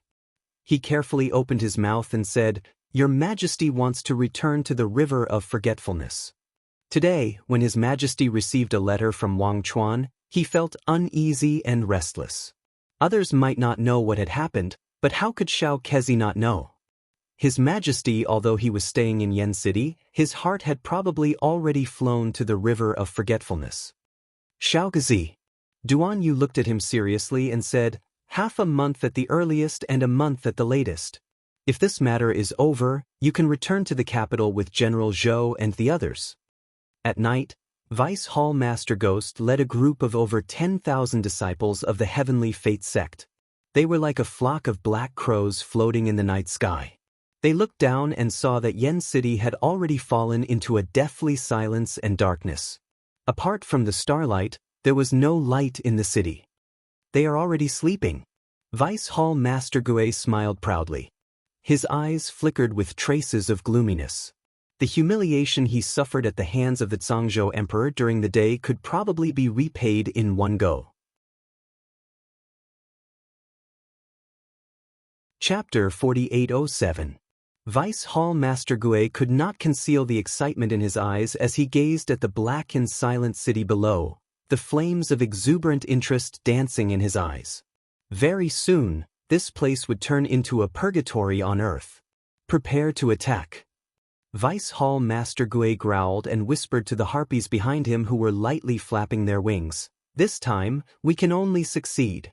Failure is not allowed. All the harpies readied themselves and lay dormant in midair, waiting for an opportunity to move. They were only waiting for Vice Hall Master Gue's raised hand to wantonly lower it. Then they could swoop down and barge into the homes of the slums below to set fire and kill. Vice Hall Master Gue's heartbeat sped up, and his raised hand abruptly clenched into a fist. He could not conceal the smug expression on his face, and he was about to heavily swing his hand down. After a light whoosh, a streak of water spirit energy abruptly pierced through one of the harpies' shoulders, sending that harpies flying out of their suspended state. Vice Hall Master Gue's heart suddenly stopped, and he saw a large harpies fall out of the air like a sparrow hawk with its string cut. They crashed onto the ground with a bang, seemingly on the verge of death. This was not the worst situation. What was worse was that arrows shot over from all directions. Coupled with the sand, rocks, and soil, they attacked the large group of harpies under the effects of the catapults. Rumbling noises of tremors rang out incessantly. Vice Hall Master Gue did not expect that he would kick an iron plate when he originally wanted to pick up scraps. None of the people inside and outside Yen City were resting. They all sinisterly extinguished their lights and waited for them here. They were going to give them a good show when they arrived. Once the battle started, Yen City's garrison troops and the Tiger Cavalry would join hands and completely seal off the Destiny Sect's escape route. Vice Hall Master Gue gritted his teeth and could only lead everyone to jump down. He harshly yelled with reddened eyes, "Everyone, charge with me!" Two well-trained troops dashed out of the alley. When they saw Vice Hall Master Gue's group, they charged forward with their swords without another word. The 10,000 harpies that Vice Hall Master Gue brought were unable to gain any advantage under the siege of numerous spiritual cultivators. They could only lead the Destiny Sect's disciples into the depths of the alley, fighting as they retreated. Duan Yu stood at the top of the city gate tower and gazed coolly at the sky. Behind him stood Xiao Kezi and a group of shadow guards. All of them looked at their emperor with reverence. His Majesty was really meticulous in his calculations. He could even calculate this accurately. As expected, His Majesty had anticipated the sneak attack of Tian Yun's group. Now that they had made the first move, the disciples of the Heavenly Fortune sect were caught unprepared. Looking at the situation, they didn't even need to wait until dawn to subdue Tian Yun, that dog. Vice Hall Master Gue, Vice Hall Master. One of the Tian Yun group leader hurriedly holds onto Vice Hall Leader Gue's arm and says anxiously, "Let's quickly retreat. If we don't leave now, it will be too late." Behind them were thousands of fire spirit masters. They followed them all the way and burned with all their might. It was as if their spirit energy was free as it flowed out. If one looked carefully, one could see that these 1,000 fire spirit masters were split into 10 small teams and took turns. While the first echelon was tormenting them, the people in the later echelons were either taking medicine, resting, or recovering. Who would be able to withstand their style of fighting? It was simply wretched to the extreme. As Vice Hall Master Gue fought, he suddenly discovered that there were fewer and fewer people around him who could protect him.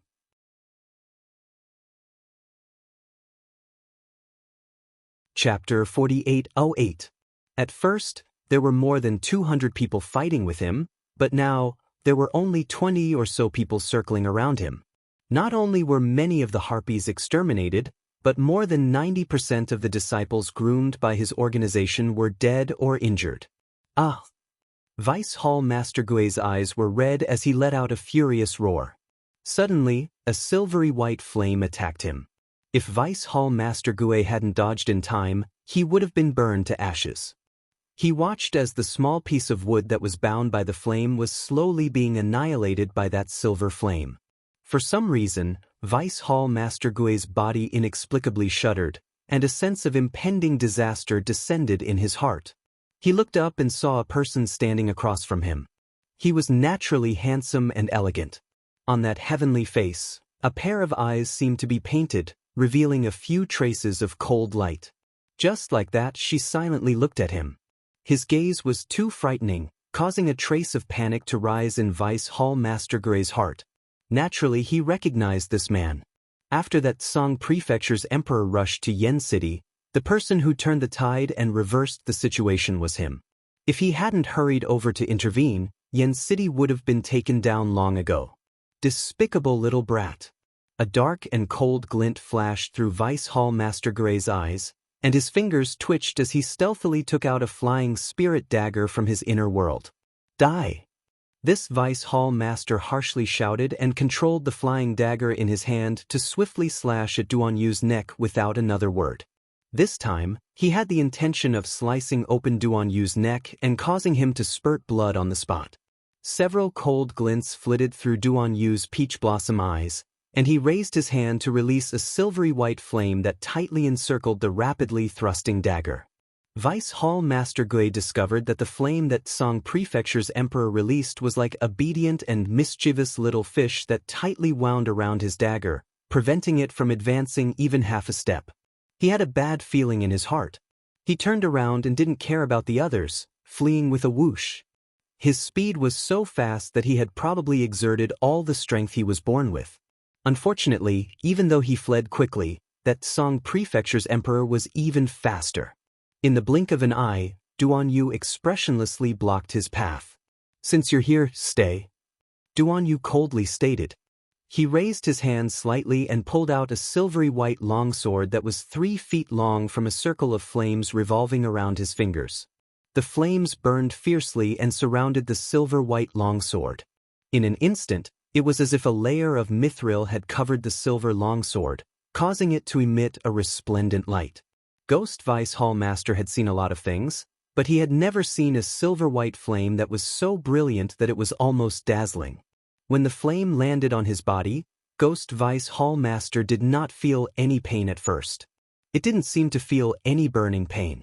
However, it made people's hearts tremble, and they were abnormally frightened.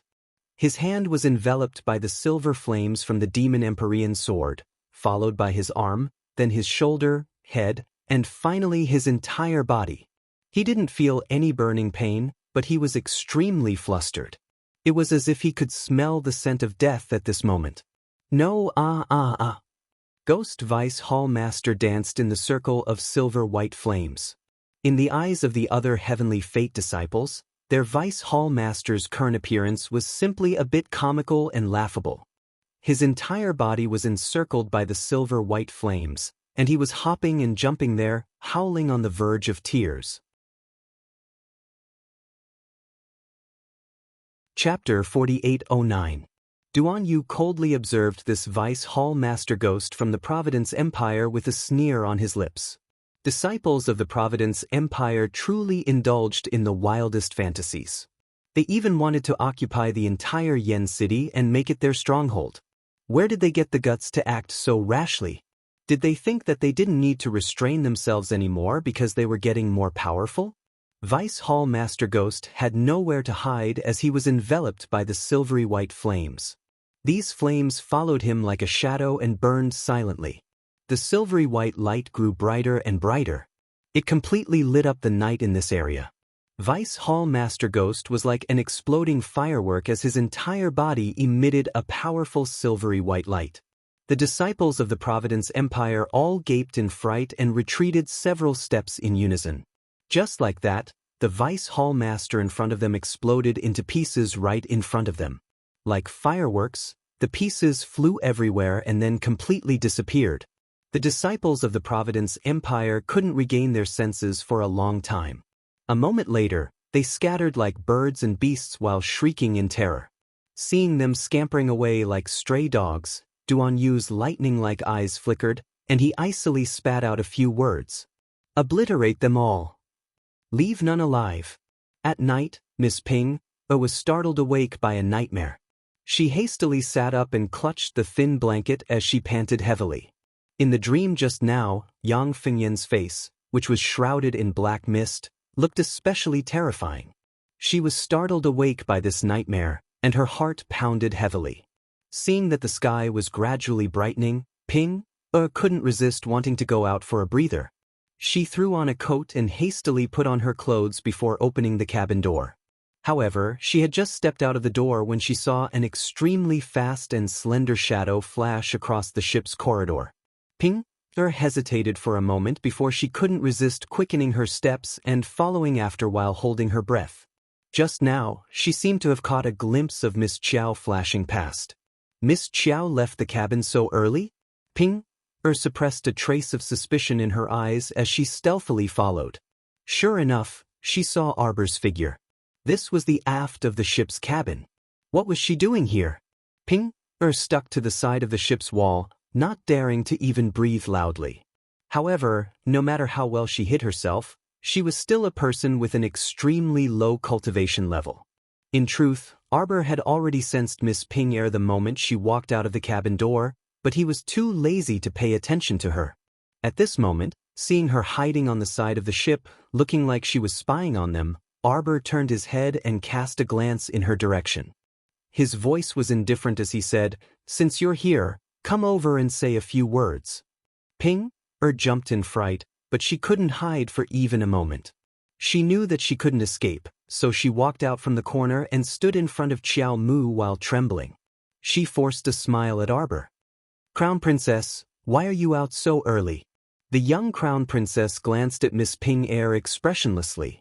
She scanned Ping face from head to toe. She saw that the dark circles under her eyes were very thick. It seemed that he had not slept well.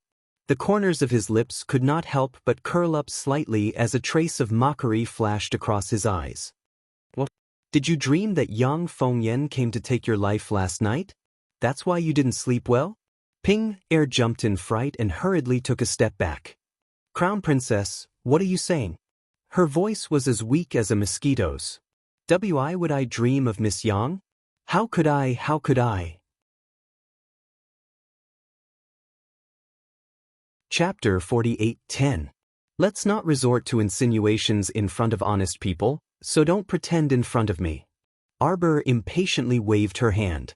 "You want me to leave as soon as possible, don't you? Then that's fine.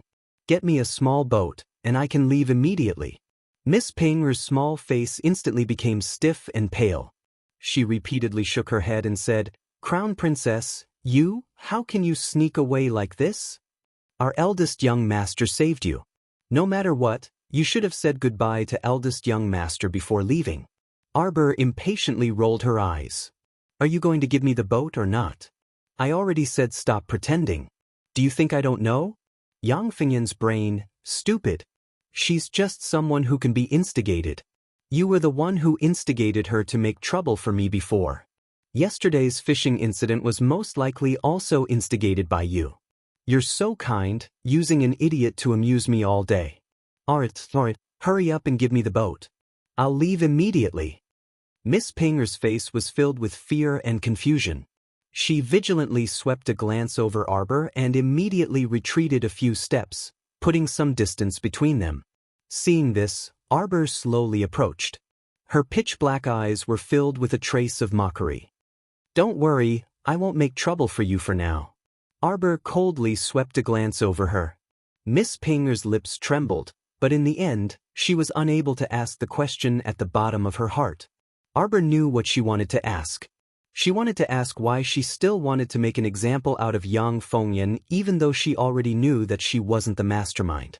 Arbor naturally wouldn't tell her that although Yang Fengyan had only been fooled by someone and became this Miss Ping's weapon, but she truly did want to kill her. If she continued to stay, it would be a great disaster. What do you want?" Miss Ping's lips trembled as she asked in a low voice.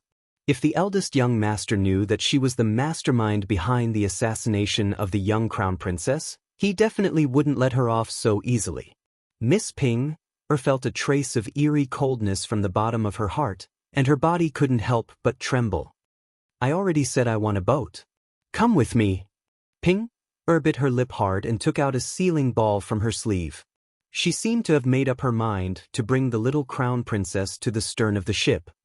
"Crown Princess Consort, if I give you this boat, will you be able to write off everything that happened before?"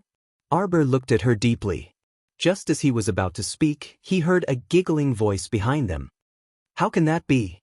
You want to clear the slate with this broken ship? How can there be such a good thing in the world? This little stoic doesn't look like such a good-natured person." Arbor frowned slightly. Miss Ping, who was standing beside her, couldn't help but tremble when she heard the person's voice. Pinger's body swayed, and she almost lost her balance. Arbor turned around to take a look and saw that guy Dugaling walking over with a grin. His peacock green clothes complemented his handsome face, making him look radiant. Arbor couldn't help but want to ridicule this person's taste in clothes. Seeing such a big lump of green running toward her with a grin so early in the morning, it really spoiled her appetite. It was probably because the little girl's complexion looked very unsightly.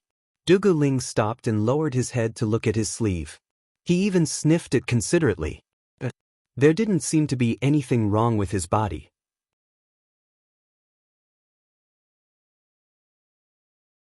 Chapter 48:11. She didn't emit any strange smell from head to toe either. He really didn't know why the little girl had such a sour expression, as if she didn't want to see him at all. Arbor glanced around, and sure enough, he saw young Sir Omega Kotoku following behind Dugu Ling. Behind him was a short and stout Wintermelon wielding the purple gold hammer. Seeing her look at them, the short and stout Wintermelon even grinned at Arbor very honestly. Arbor expressionlessly glanced at them before immediately retracting his gaze. Qin Xion's icy gaze landed on the item in Pinger's hand. Inside a round sealing bead, a small boat could be seen drifting with the waves. If the Crimson Firmament Wave hadn't been sucked into the star domain, it wouldn't have been so troublesome right now. Originally, the Crimson Firmament Wave had also been sealed inside the sealing bead. However, because it had been highly utilized recently, Arbor couldn't be bothered to seal it again after using it last time, so he conveniently stored it inside the star domain. When the little stoic thought of this, she couldn't help but sigh. If she could use the Crimson Firmament Wave, she probably would have fled at top speed 2 days ago. Now that she wanted to flee, she was actually caught red-handed by Omega Kotoku. It was truly awkward. Take her away. Young Sir Omega Kotoku ordered icily, and 2 black-clothed guards immediately flashed out from behind him. They took a few steps forward and walked towards Miss Ping, whose face was filled with terror. It was as if Pinger's body was gripped by immense terror, and she reflexively grabbed Xiao Mu's hand. She wailed miserably, "Crown Prince Consort, please help me plead for leniency." She didn't want to die yet. She didn't want to die in this kind of ghastly place. She was too familiar with the second young sir's methods. When he coldly said, "Take her away," her future fate and path were sealed. Qin Xen coldly curled her lips at her. Her sharp gaze landed on Ping, as if she was wondering why she was so daring. "Crown Princess, help me, Crown Princess." Miss Ping, cried and knelt down in front of the young Crown Princess. She reached out and hugged her leg, crying loudly. "Crown Prince Consort, I was in the wrong before. Please help me on account that we are both women." Arbor looked down at her and then looked at Omega Kotoku warily. "What do you want?" Speaking of which, she was also very familiar with second young Master Qin. But just now, Xiao Mu discovered that she was unable to discern any emotion from second young Master Qin's face that was as dry as a dry well. As a lowly servant, she doesn't know her place, Omega Kotoku said coldly. What's the point of keeping her? Naturally, it's to let her go to a good place. Putting aside the fact that she always stirred up trouble, she even had the audacity to want to send the little stoic away. Young Sir Omega Kotoku's fingers reflexively tightened. He seemed to have overlapped the Miss Pinger in front of him with Shi Yongqian, the woman who was like a nightmare in his previous life. He saw Pinger's face as Shi Yongqian's. He raised his hand, and 2 black-clothed royal guards forcefully dragged the wailing Pinger back. Pinger was so scared that her face was drained of color, and her entire body trembled uncontrollably. She reached out and hugged Arbor's leg as if she had grabbed onto a life-saving straw. She hugged it tightly and didn't let go. She screamed in terror, Crown Princess, help, Crown Princess, Crown Princess." The young Crown Princess truly didn't like this woman. How could she have a good impression of a woman who secretly hid in the dark and caused trouble for her and instigated young Fengyan to find trouble with her? Chapter 48:12. Moreover, this woman was so comical and laughable. Speaking of which, she should have met this Miss Ping, in Seekong Planet's Qin estate. From beginning to end, she didn't have much interaction with her. She also didn't know where this Pinger's great hostility came from, to actually incite Yang Fengyan to deal with her time and time again. Now, this Miss Ping treated her as a life-saving straw and refused to let go no matter what. The little crown princess inexplicably felt that she was simply crazy. When she was useful, she hugged her and cried for help. When she was useless, she wished for nothing more than to tear her apart. This woman truly was extremely capricious. How could there be such a bizarre logic in this world? Arbor simply kicked that wailing woman flying with a kick. Her aloof face didn't have much expression, and she said indifferently, "Shut up." Her head hurt from crying. Why were these women so loathsome? They only knew how to wail when they encountered something and couldn't think of a way to resolve it themselves? The little crown princess turned to look at Sir Omega Kotoku with a frosty expression. "Can't you speak properly?" This Omega Kotoku was becoming more and more abnormally savage. Every time she came up, if she wasn't shouting to beat him up, she was shouting to kill him. How annoying! Sir Omega Kotoku was taken aback, and his eyes suddenly lit up. "You're talking to me?" Dugaling. He suddenly felt that his young master was a bit silly. Wasn't this the obvious truth? If the little stoic wasn't talking to you, who else could she be talking to? Could it be that she was shouting at the air? Arbor was also a bit speechless. She glanced at him and tried her best to be patient as she said in a very gentle tone, "I want to leave this place as soon as possible to handle some personal matters, so I need a ship."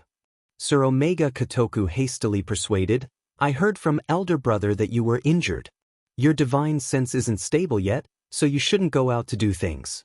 If you have something you need to do or someone you need to find, just instruct the servants to do it as much as possible." Arbor grumpily glared at him. "I'm going to handle my personal matters. I don't like to rely on others." With a cold expression, she added, "I like to do it myself. It's good to do it personally, it's good to do it personally." Duguling happily ran forward and said with a smile, "How about this, we'll go with you. I heard that you are looking for the missing young miss of the forgotten Chuan Dragon clan. We have more people, so it'll be easier for us to get things done." Arbor looked at him expressionlessly. "I'm not looking for her. I have nothing to do with the Wang Chuan Dragon clan anymore." Whether Long Shangyun lived or died, it no longer mattered the moment the two of them turned around. Having eldest Qin send people out to search for her for so many days, it could be considered her final act of goodwill. Since this was the will of the heavens, there was no need for her to force it.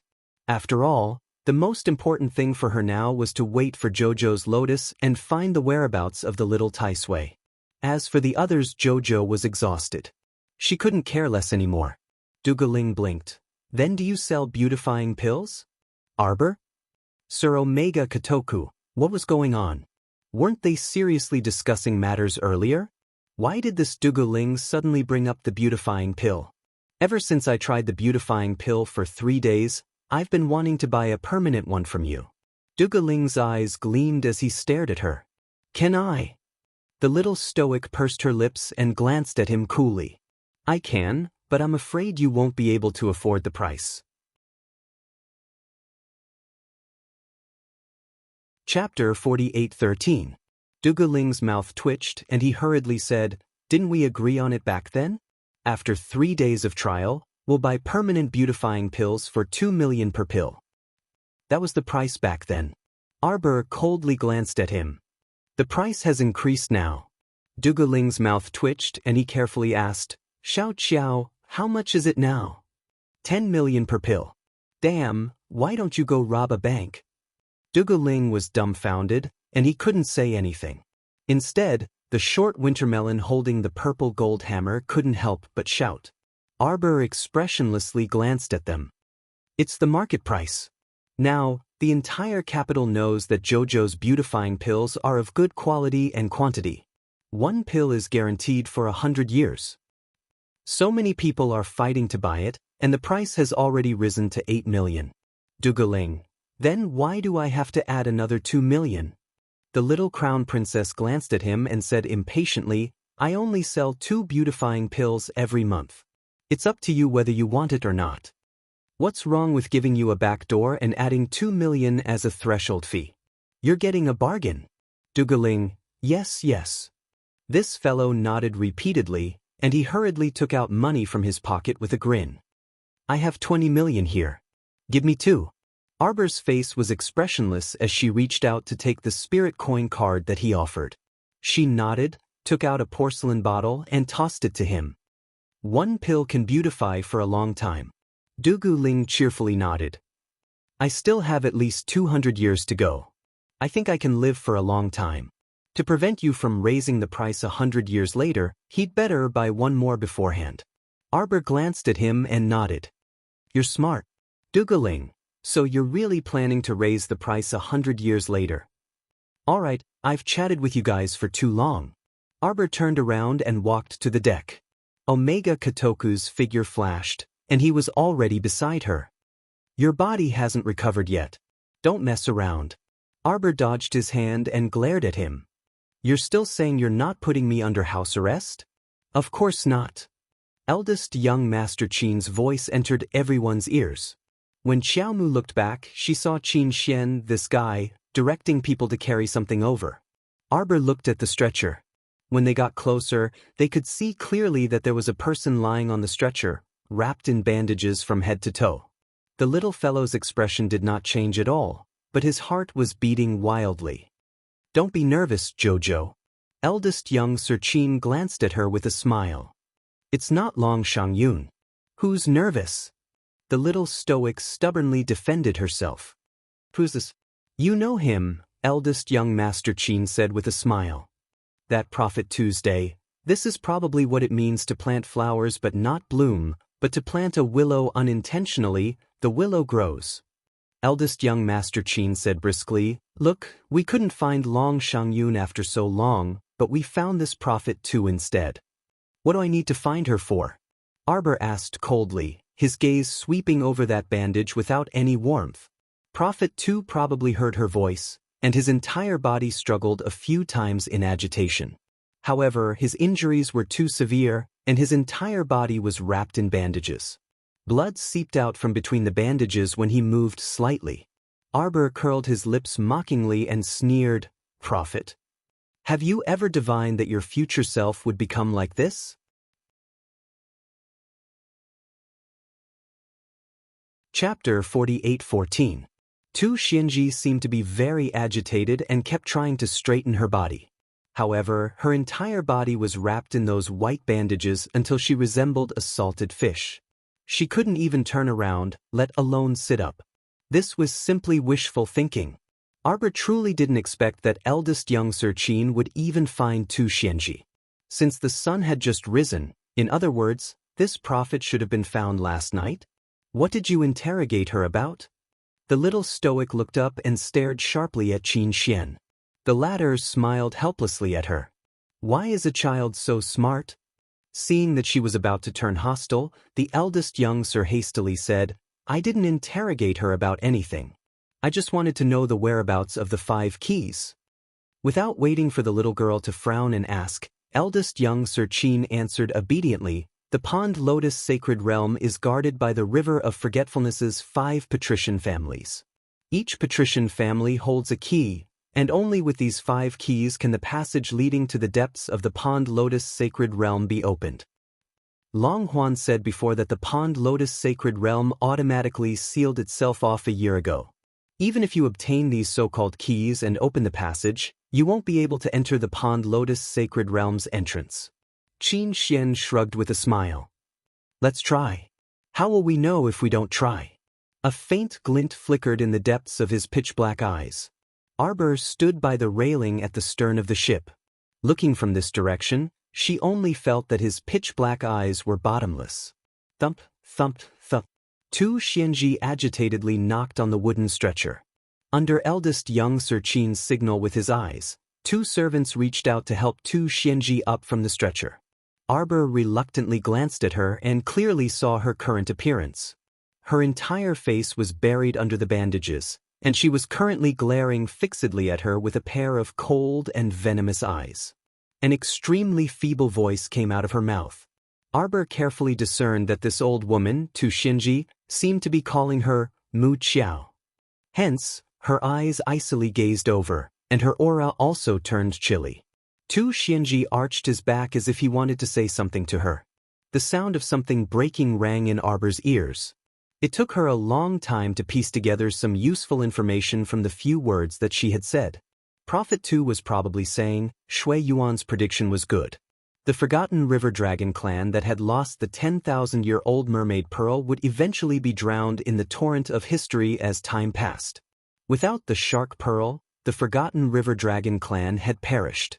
However, it was too strenuous for her to speak. She spoke intermittently for a long time and was unable to complete a sentence. However, Arbor was already impatient to listen to her nonsense. He coldly glanced at Tu Xianji and rejected her self-righteousness with a single sentence. You're wrong. The Wanchuan dragon clan didn't perish because they lost the shark pearl. It was because you sought your own death. She didn't want to waste any more words with this old woman. From the looks of it, although eldest Qin and Omega Kotoka hadn't put her under house arrest, they wouldn't let her leave the ship so easily. She had to think of another way to escape. Arbor's eyes darted around before she suddenly turned to Duguling and said, How about we have a competition? Duguling's head instantly shook like a rattledrum. No competition, no competition. You're trying to trick me again. You want me to slap you so that you can seize the opportunity to escape? Arbor harumphed and abruptly turned her head away.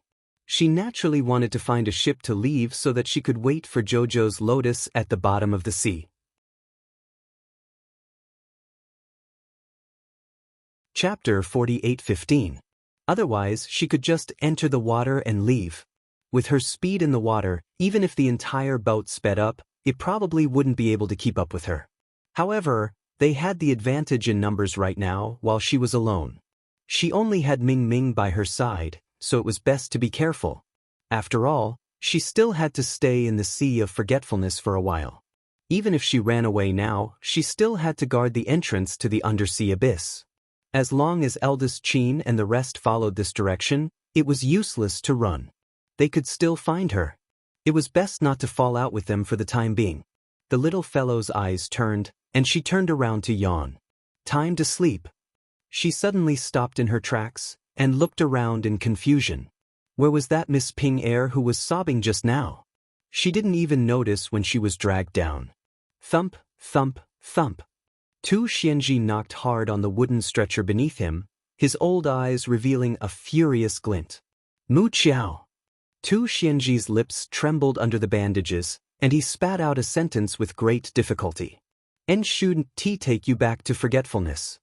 Arbor narrowed her eyes, turned to look at her, and let out a cold laugh. Unfortunately, there's no medicine for regret in this world. Mu Qiao. Tu Xianji clenched his bandaged fists. Mu Qiao. Arbor had already reached the top of the stairs. She turned around again, and a pair of eyes filled with boundless coldness stared deeply at Tu Xianji. My surname is Qiao. Once surnamed Qiao, forever surnamed Qiao. She wouldn't change the surname. 10,000-year-old shark pearl. Arbor hooked her lips expressionlessly. I'll kindly accept it. After saying this, she didn't look at Tu Xianji again and turned to head upstairs. Duguling blinked, looking at his young master, and then at the old woman who was sitting on the stretcher and knocking on it. What should we do about this? Qin Xian's eyes flashed. Throw her down. Throw her down? Duguling blanked and then stammered. Throw her where? Young Master Omega Kotoku glanced at him like he was an idiot, and then turned to leave without a word. You're usually so smart, how come you can't even understand young master's words today? The fat man on the side laughed strangely and hung the purple golden hammer on his waist. He laughed in a hoarse voice. Where should I throw it? Throw it into the water, of course. He loved to throw people into the water, especially now that the water was filled with all kinds of aggressive small creatures. He just didn't know if the old woman, who was wrapped in bandages, could survive in the water for a while. Tu Xianji let out a roar from his throat. He panted with all his might, and his eyes were filled with fear.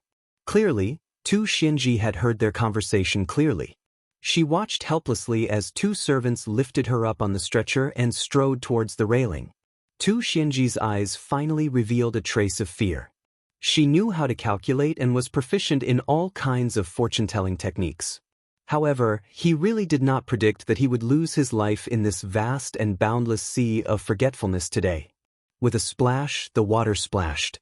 Arbor pushed open the window, propped up his chin with one hand, and looked into the distance.